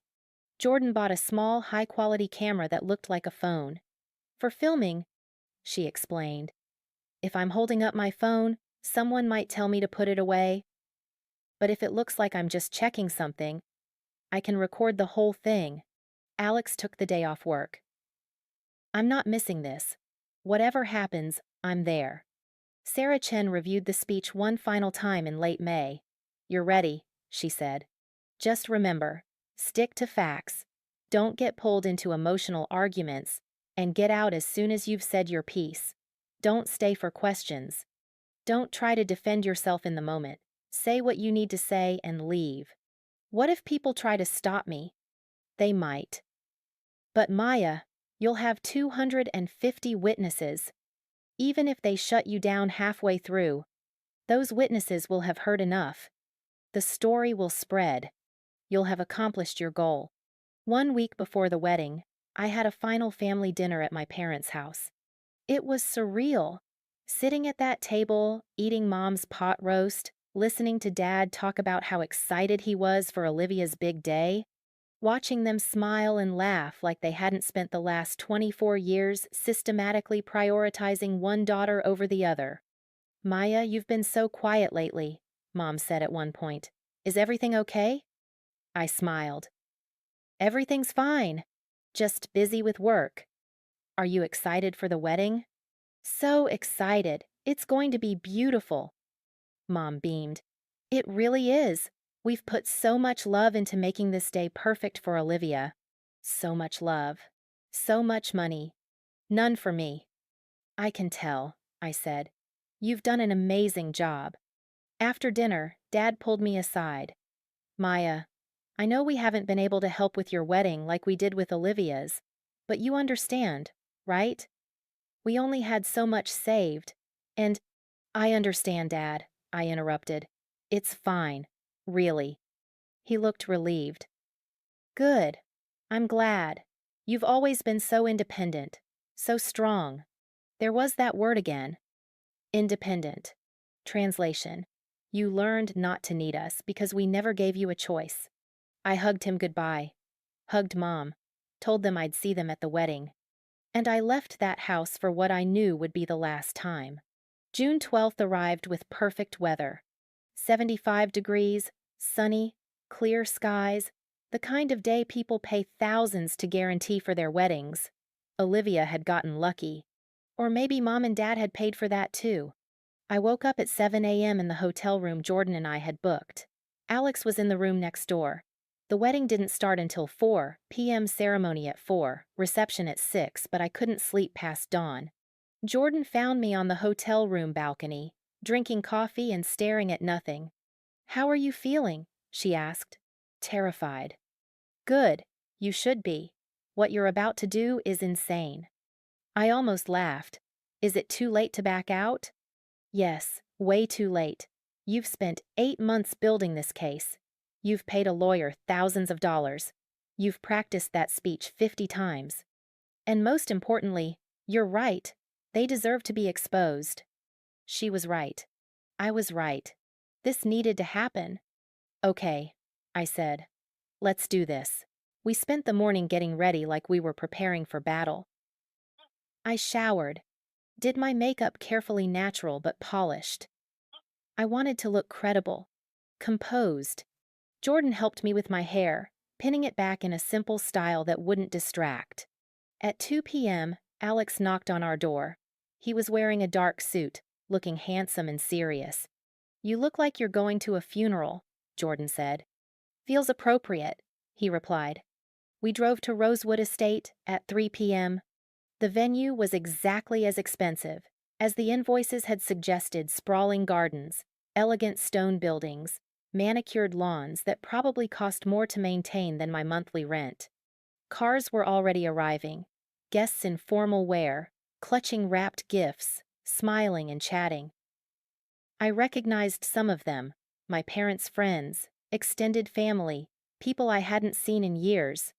We parked and walked toward the ceremony site, the outdoor garden where Olivia and James would exchange vows, white chairs arranged in perfect rows, an arch covered in flowers that had cost $14,000, a string quartet playing softly.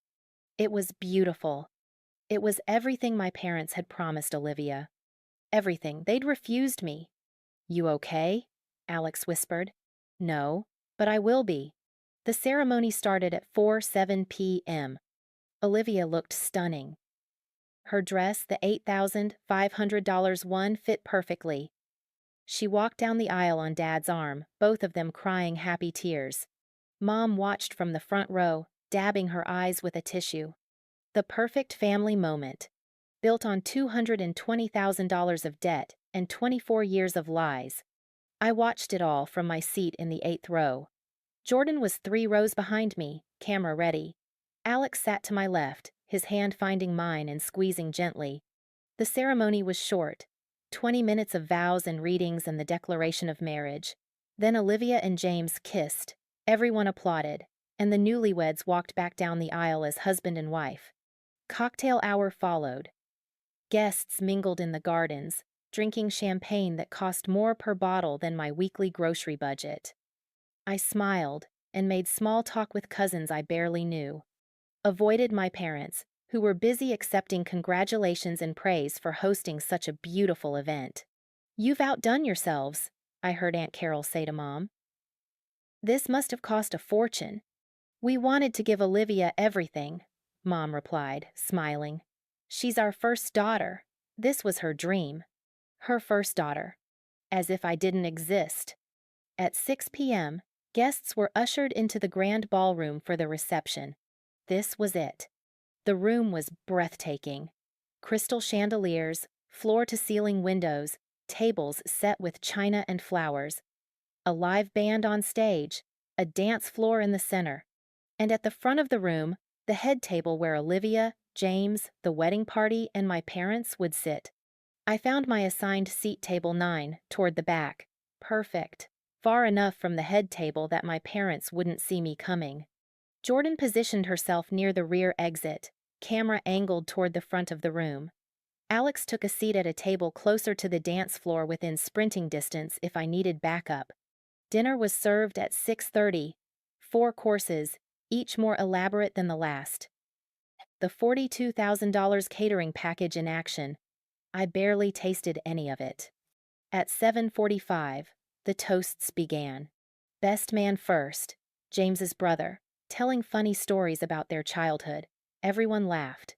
Then the maid of honor, Olivia's college roommate, talking about friendship and love.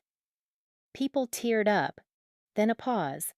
The MC, a hired professional, naturally said, "If anyone else would like to say a few words, now is the time." This was my moment. I stood up, walked toward the front of the room. Every step felt like walking toward a cliff edge. The MC saw me approaching and smiled. "And here's the bride's sister. Maya, would you like to say something?" I took the microphone, looked out at 250 people, saw my parents at the head table, looking surprised but pleased, saw Olivia smiling at me with genuine warmth, saw Jordan in the back, camera trained on me, saw Alex near the front, nodding encouragement. I took a breath, and I began. "Before we toast the happy couple," I say, and my voice is steady, "I need to address something that's been weighing on me." I turn to face Olivia and James at the head table. "Olivia, I'm so happy for you. You look absolutely beautiful. And James, you're lucky to have her. This isn't about you. This is about our parents and choices they made that everyone here should know about." The room goes quiet. Not the warm, attentive quiet of a heartfelt toast. The confused, uneasy quiet of something going wrong. Olivia's smile falters. Mom's face registers confusion. Dad starts to stand, but I speak faster. In January 2023, when Olivia got engaged, our parents announced they'd contribute $200,000 to her wedding. Gasps from the audience. People shift in their seats. In August 2023, when I got engaged, I asked them for $8,000 to help with my venue. They told me they didn't have it. They said money was tight. Dad is on his feet now. "Maya, this is not the time." I ignore him. I pull out the folder I've had hidden beneath my chair. That same month, September 2023, they paid Premier Catering $42,000 for tonight's dinner, while telling me they couldn't afford to help. I hold up the bank statement. The room erupts in whispers. "Maya, stop this right now," Mom's voice, sharp and panicked. But I don't stop. In February 2024, they wired $18,000 to the band playing right now. 3 days later, I asked if they could help me with a $450 car repair. They said they were stretched too thin. More documents come out of the folder. Payment schedules. Loan agreements. The timeline I've built over 8 months. In October 2024, I sat in their living room and asked for $8,000. Mom looked me in the eye and said, "We don't have it." That same week, they paid the florist. I gestured to the $14,000 worth of flowers, covering every surface. $14,000. Uncle Mark stands up. "Bob, is this true?" Dad's face is red. "This is a private family matter." "It's not private anymore." I cut him off. "You made it public when you borrowed $220,000 against your house to pay for this wedding." Dead silence. "What?" Grandmother's voice from the family table. I hold up the home equity loan documents. They took out a $220,000 loan, mortgaged their paid-off house, for this wedding, while telling me they were broke. Olivia is crying now. James has his arm around her, looking shell-shocked. "Maya, please." Mom tries. "You don't understand." "I found your email, Mom." I pull it out. "Maya will understand. She doesn't need us the way Olivia does. She's always been more independent anyway." I read it aloud. Every word. People are standing now, some moving closer to see the documents, others backing away from my parents like they're radioactive. "You made me independent." My voice cracks. "I learned not to ask for help because every time I did, you said no. And then you used that as justification for giving everything to her and nothing to me." "That's not fair," Dad starts. "Neither is this." I hold up the credit report. "You pulled my credit report without my permission." In January, "You analyzed my finances to determine whether I needed your help." Dad wrote. I read his handwriting. "She's financially stable, doesn't need wedding help." Aunt Lisa gasps. "You pulled her credit report?" "That's illegal," someone shouts. I think it's Alex. It's a federal crime under the Fair Credit Reporting Act, I confirm. My lawyer confirmed it. My father committed identity theft against me to justify his financial favoritism. The band has stopped playing. The catering staff has stopped serving. Every single person in this room is watching. I have bank statements, I continue, holding up the folder. I have loan documents. I have payment schedules. I have text messages and emails proving that every time I asked for help, you lied about being able to afford it while simultaneously spending thousands on Olivia. I turn back to the crowd. For those of you who don't know, my parents paid $0 toward my college education. I graduated with $42,000 in student loans. Olivia graduated debt-free. My parents gave me a $100 graduation gift. Olivia got $2,000 and a trip to New York. When I asked for help buying a car at 16, they gave me $200. When Olivia turned 16, they bought her a $12,000 Honda. The timeline pours out. Every example, every disparity. 24 years of inequality in 3 minutes. This isn't about money, I say, and my voice is shaking now but strong. This is about parents who chose one daughter over the other. Repeatedly, deliberately, systematically. For my entire life, Mom is sobbing. Maya, please, we love you. Then why wasn't I worth $8,000? The question hangs in the air. You had $220,000 for her dream wedding, but not $8,000 for my venue. Not $800 for a laptop I needed for work. Not $450 for a car repair. Not $100 for groceries when I was struggling. Tears are streaming down my face now, but I don't stop. I'm not asking for your pity. I'm asking you all to see the truth. My parents are not generous. They're not selfless. They're not the devoted parents everyone thinks they are. They chose their favorite daughter and abandoned the other, and I'm done pretending it didn't happen. I set the microphone down on the head table, turn to Olivia one last time. I'm sorry your wedding became the venue for this. You didn't deserve that, but I deserve to be seen. Then I walk. Through the ballroom, past tables of stunned guests, past grandmother, who reaches for me, past Uncle Mark, who has tears in his eyes, past Aunt Carol, who looks horrified. Jordan meets me at the exit, camera in hand. Alex is right behind her. We walk out of Rosewood Estate into the June evening. And behind us, the ballroom erupts. I can hear it even from the parking lot.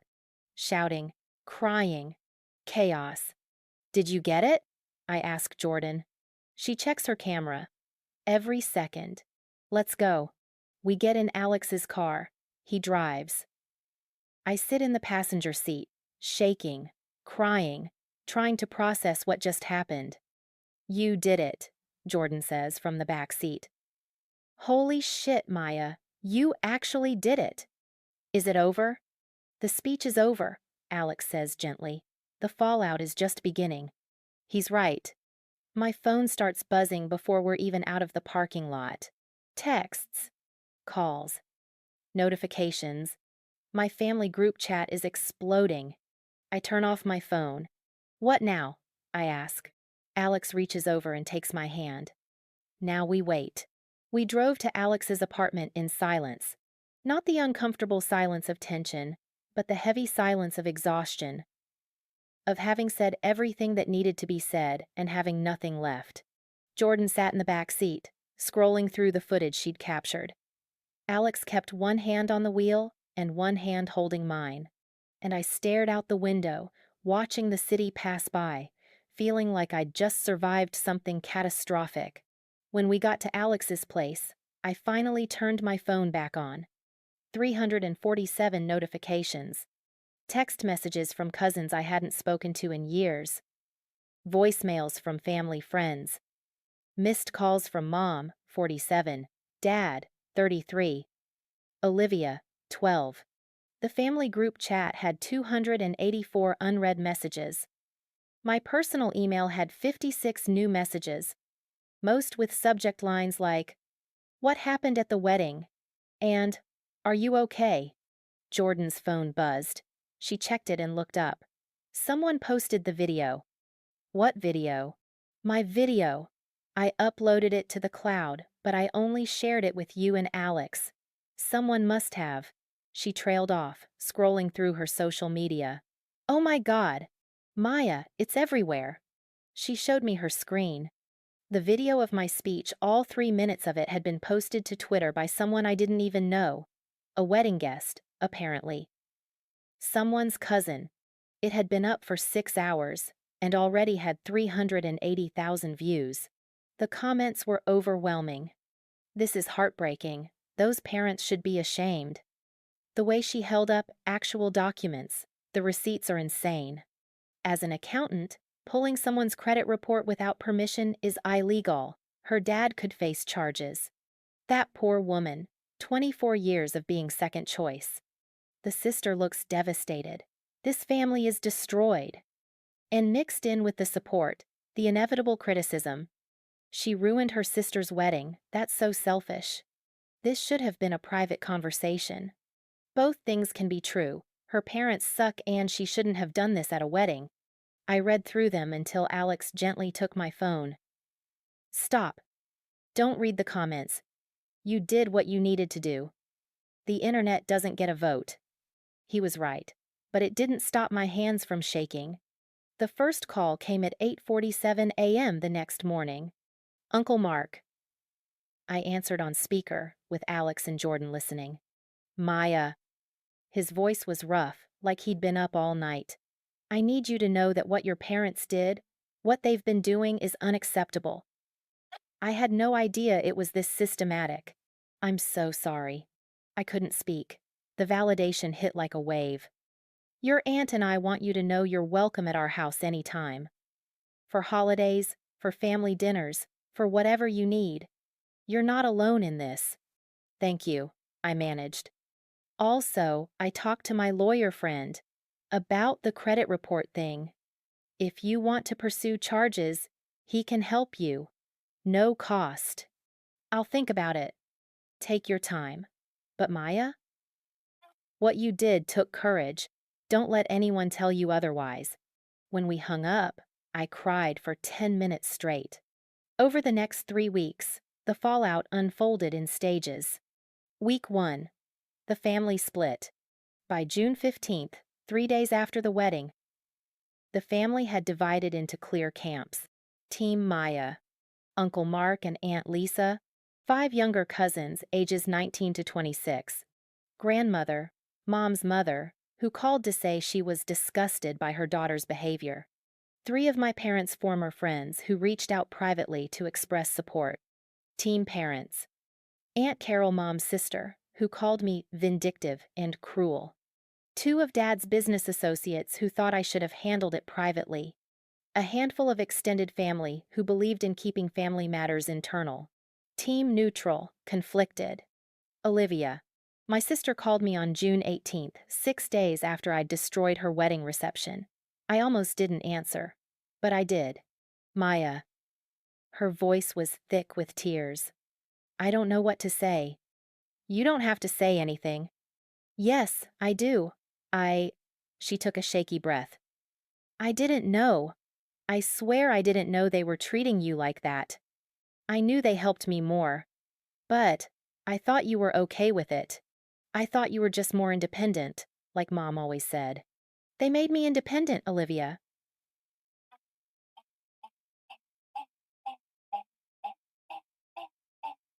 I know that now. I've been going through my own records, looking at what they paid for me versus what you had to do yourself. And Maya, I'm so sorry.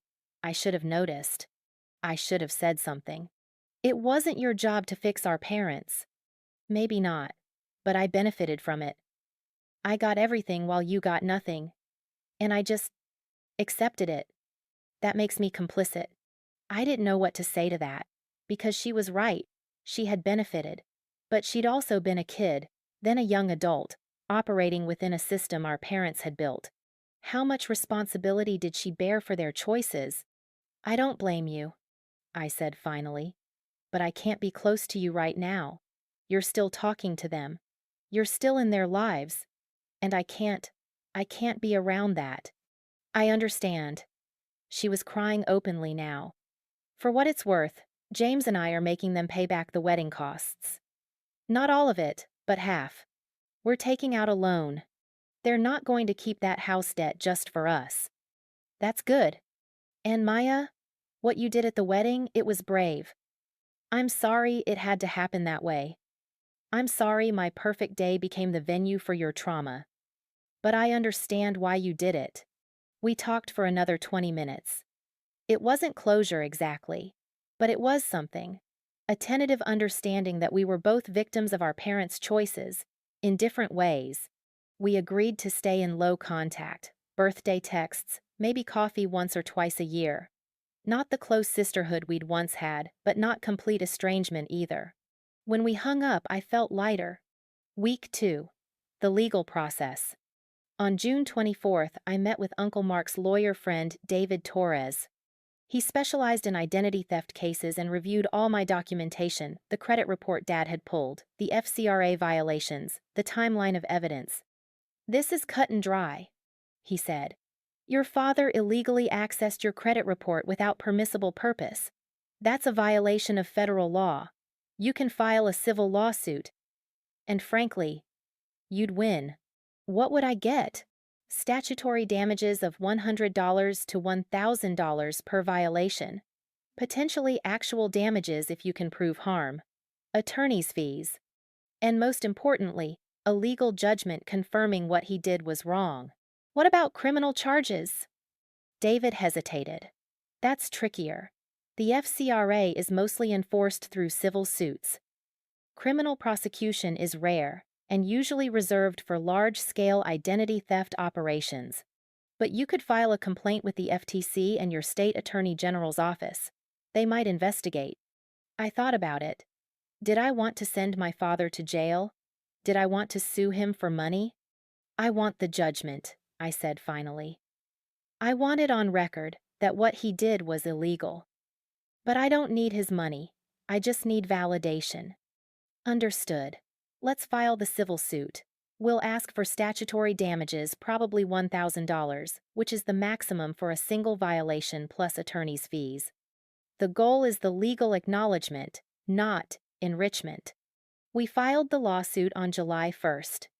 Dad's response came through his lawyer on July 15th. A settlement offer. He'd pay the $1,000 statutory damages plus my attorney's fees, $3,400 total, if I agreed to drop the suit and sign a non-disclosure agreement about the case. I rejected it.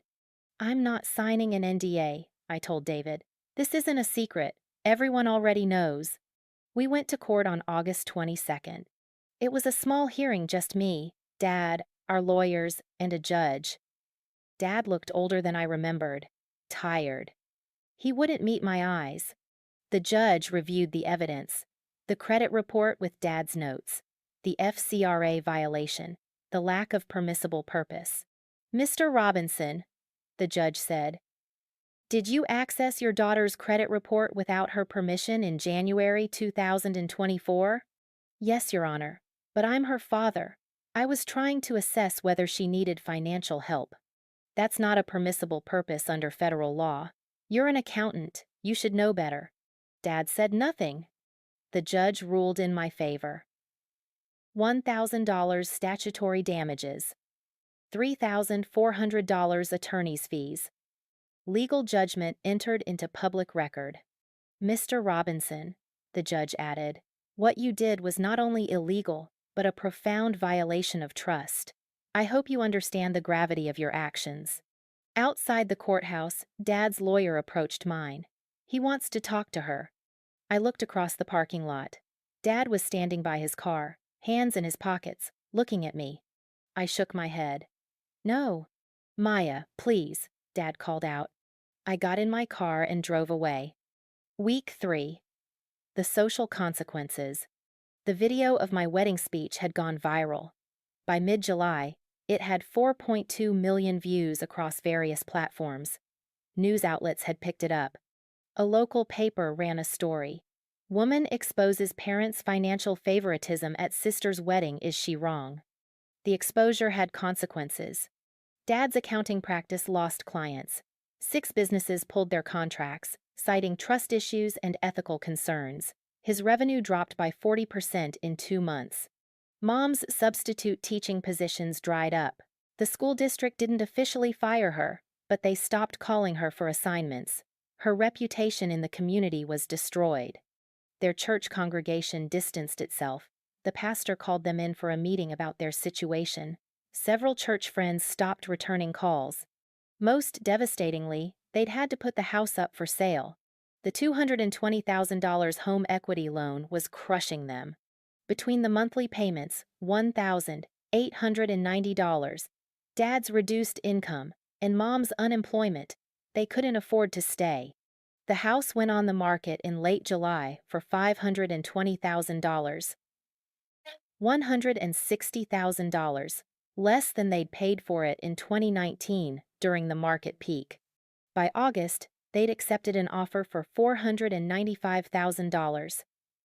After paying off the remaining mortgage and the home equity loan, they walked away with about $60,000. They moved into a 2-bedroom apartment across town. I know all this because Uncle Mark kept me updated. Not to gloat, I didn't want to gloat, but so I understood the full scope of consequences. They're struggling, he told me in late August. Financially, socially, emotionally. Your mom barely leaves the apartment. Your dad looks like he's aged 10 years. Do you think I should feel bad? I asked. No. I think you should feel vindicated. They made choices. They're living with the consequences. He was right. I did feel vindicated. I also felt sad. Not for them, exactly, but for what could have been. For the family we could have had if they'd just treated their daughters equally. For the relationships that had died because of their choices. But I didn't regret what I'd done. Not for a second. It's been 2 years now since Olivia's wedding. 2 years since I stood in front of 250 people and exposed my parents' systematic financial favoritism. 2 years since I walked out of Rosewood Estate and never looked back. A lot has changed. Financially, I paid off my student loans.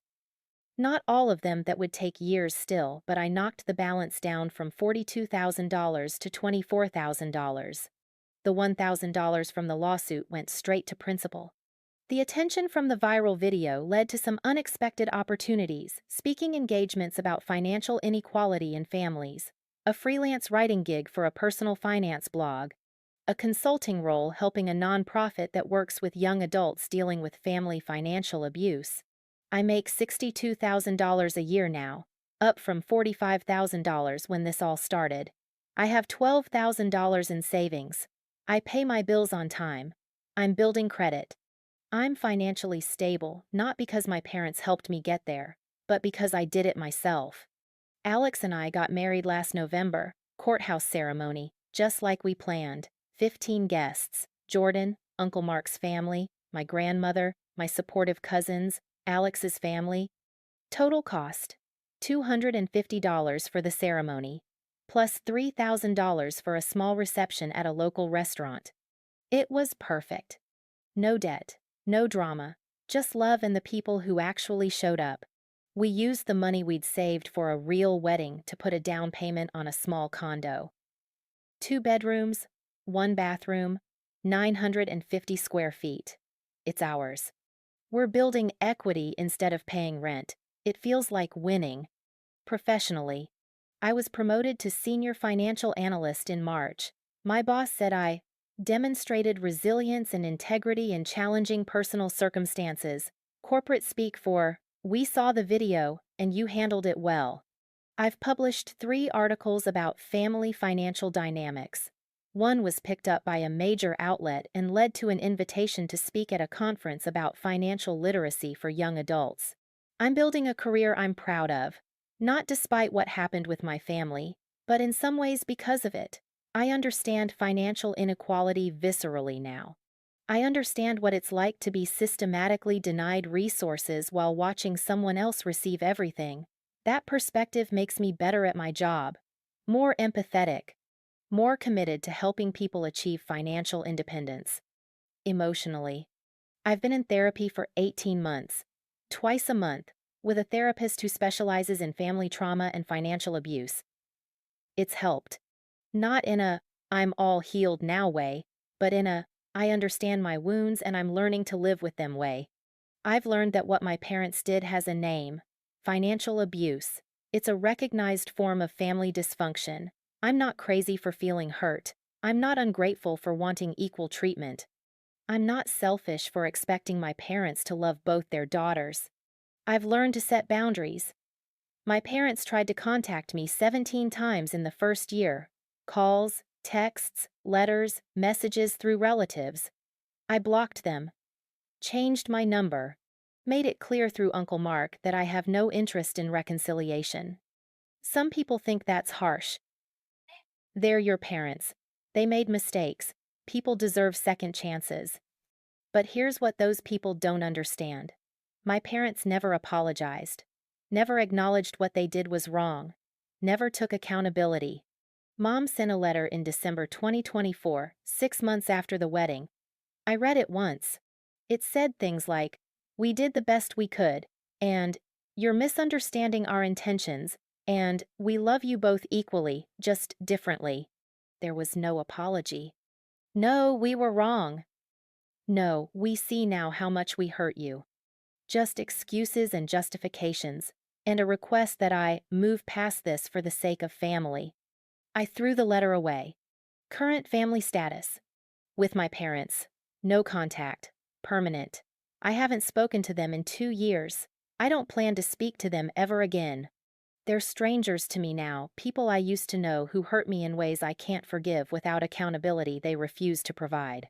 I've heard through Uncle Mark that they're still struggling, still in the apartment. Dad's practice is barely surviving. Mom works retail now at a department store. They're isolated socially, having lost most of their friend group and community standing. I don't wish them harm. But I don't wish them well either. I've reached a place of profound indifference. They exist somewhere in the world, dealing with consequences of their choices, and I'm over here living my life without them. It's peaceful. With Olivia, low contact. We text on birthdays. We met for coffee once in April 2025, a year after the wedding. It was cordial but distant. We're not close anymore. Too much damage.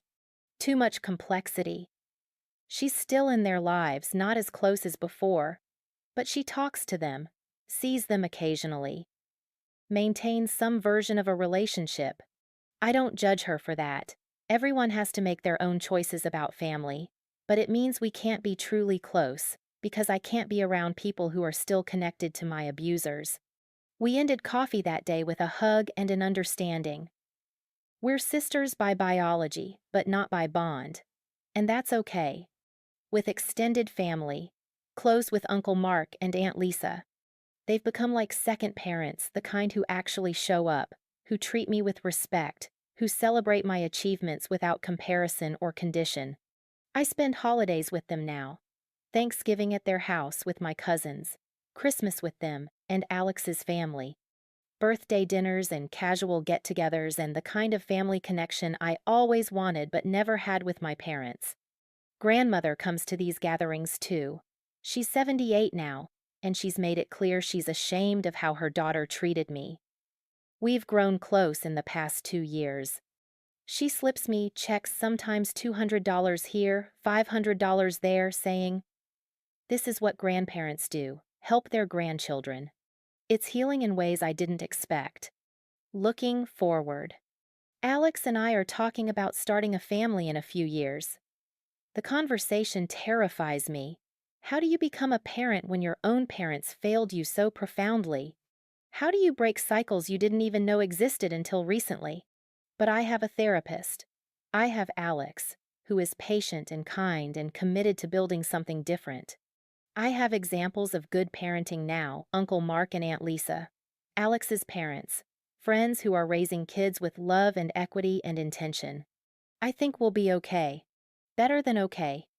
Will be the parents we needed, the ones who show up, who distribute resources fairly, who love without condition or comparison. Final reflection. People ask me sometimes if I regret exposing my parents at Olivia's wedding, if I wish I'd handled it differently. The answer is no. Could I have confronted them privately? Yes. Would they have listened? No. They'd spent 24 years justifying their choices to themselves. A private conversation would have just given them another opportunity to gaslight me, to minimize my pain, to convince me I was overreacting. Public exposure was the only way to make the truth undeniable. Did it ruin Olivia's wedding?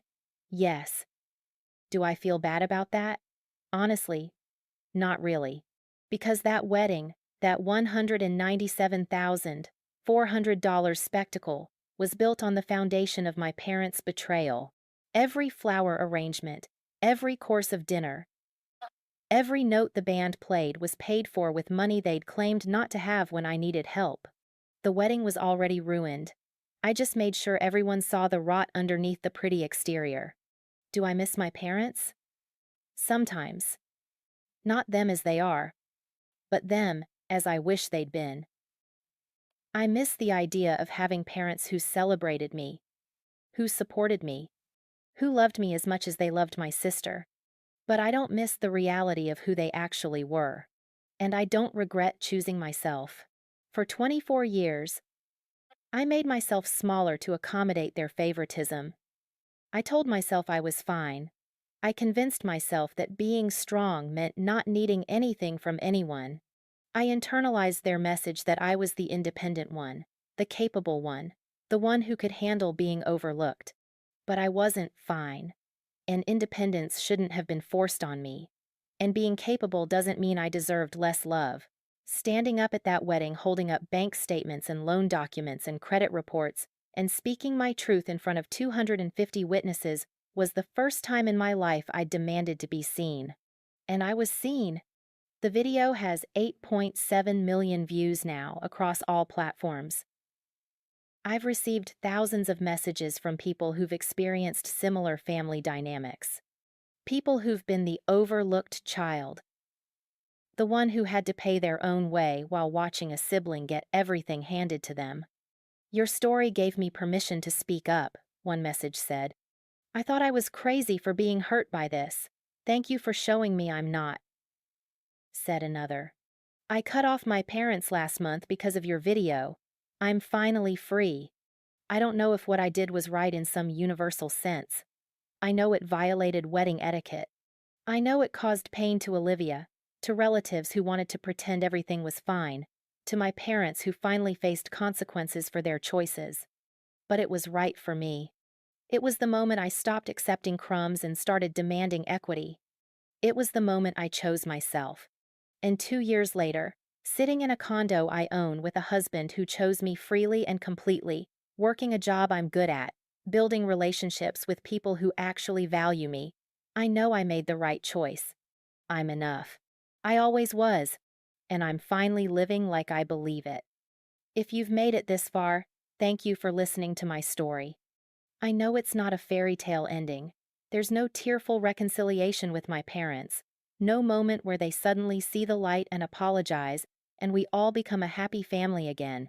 Real life doesn't work that way. Some relationships end, some wounds don't heal, some bridges burn and stay burned. But that's okay. Because I'm building something better on the other side. I'm building a life where I'm valued, where my achievements matter, where I don't have to compete for scraps of affection or justify my existence by being low maintenance. I'm building a chosen family of people who show up, who celebrate me, who love me without conditions or comparisons. If you're in a similar situation, if you're the overlooked child, the one who's told to be grateful for less, the one who's blamed for being hurt by inequality, I want you to know something. You deserve better. You deserve parents who split resources fairly, who celebrate all their children equally, who don't pit siblings against each other or create hierarchies of worth. And if you don't have those parents, it's okay to walk away. It's okay to choose yourself. It's okay to demand that the people who call themselves family actually act like it.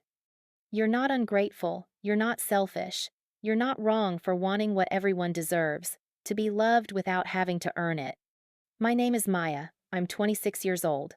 I've been no contact with my parents for 2 years, and I've never been happier. Thank you for listening. This is Achiever Betrayed.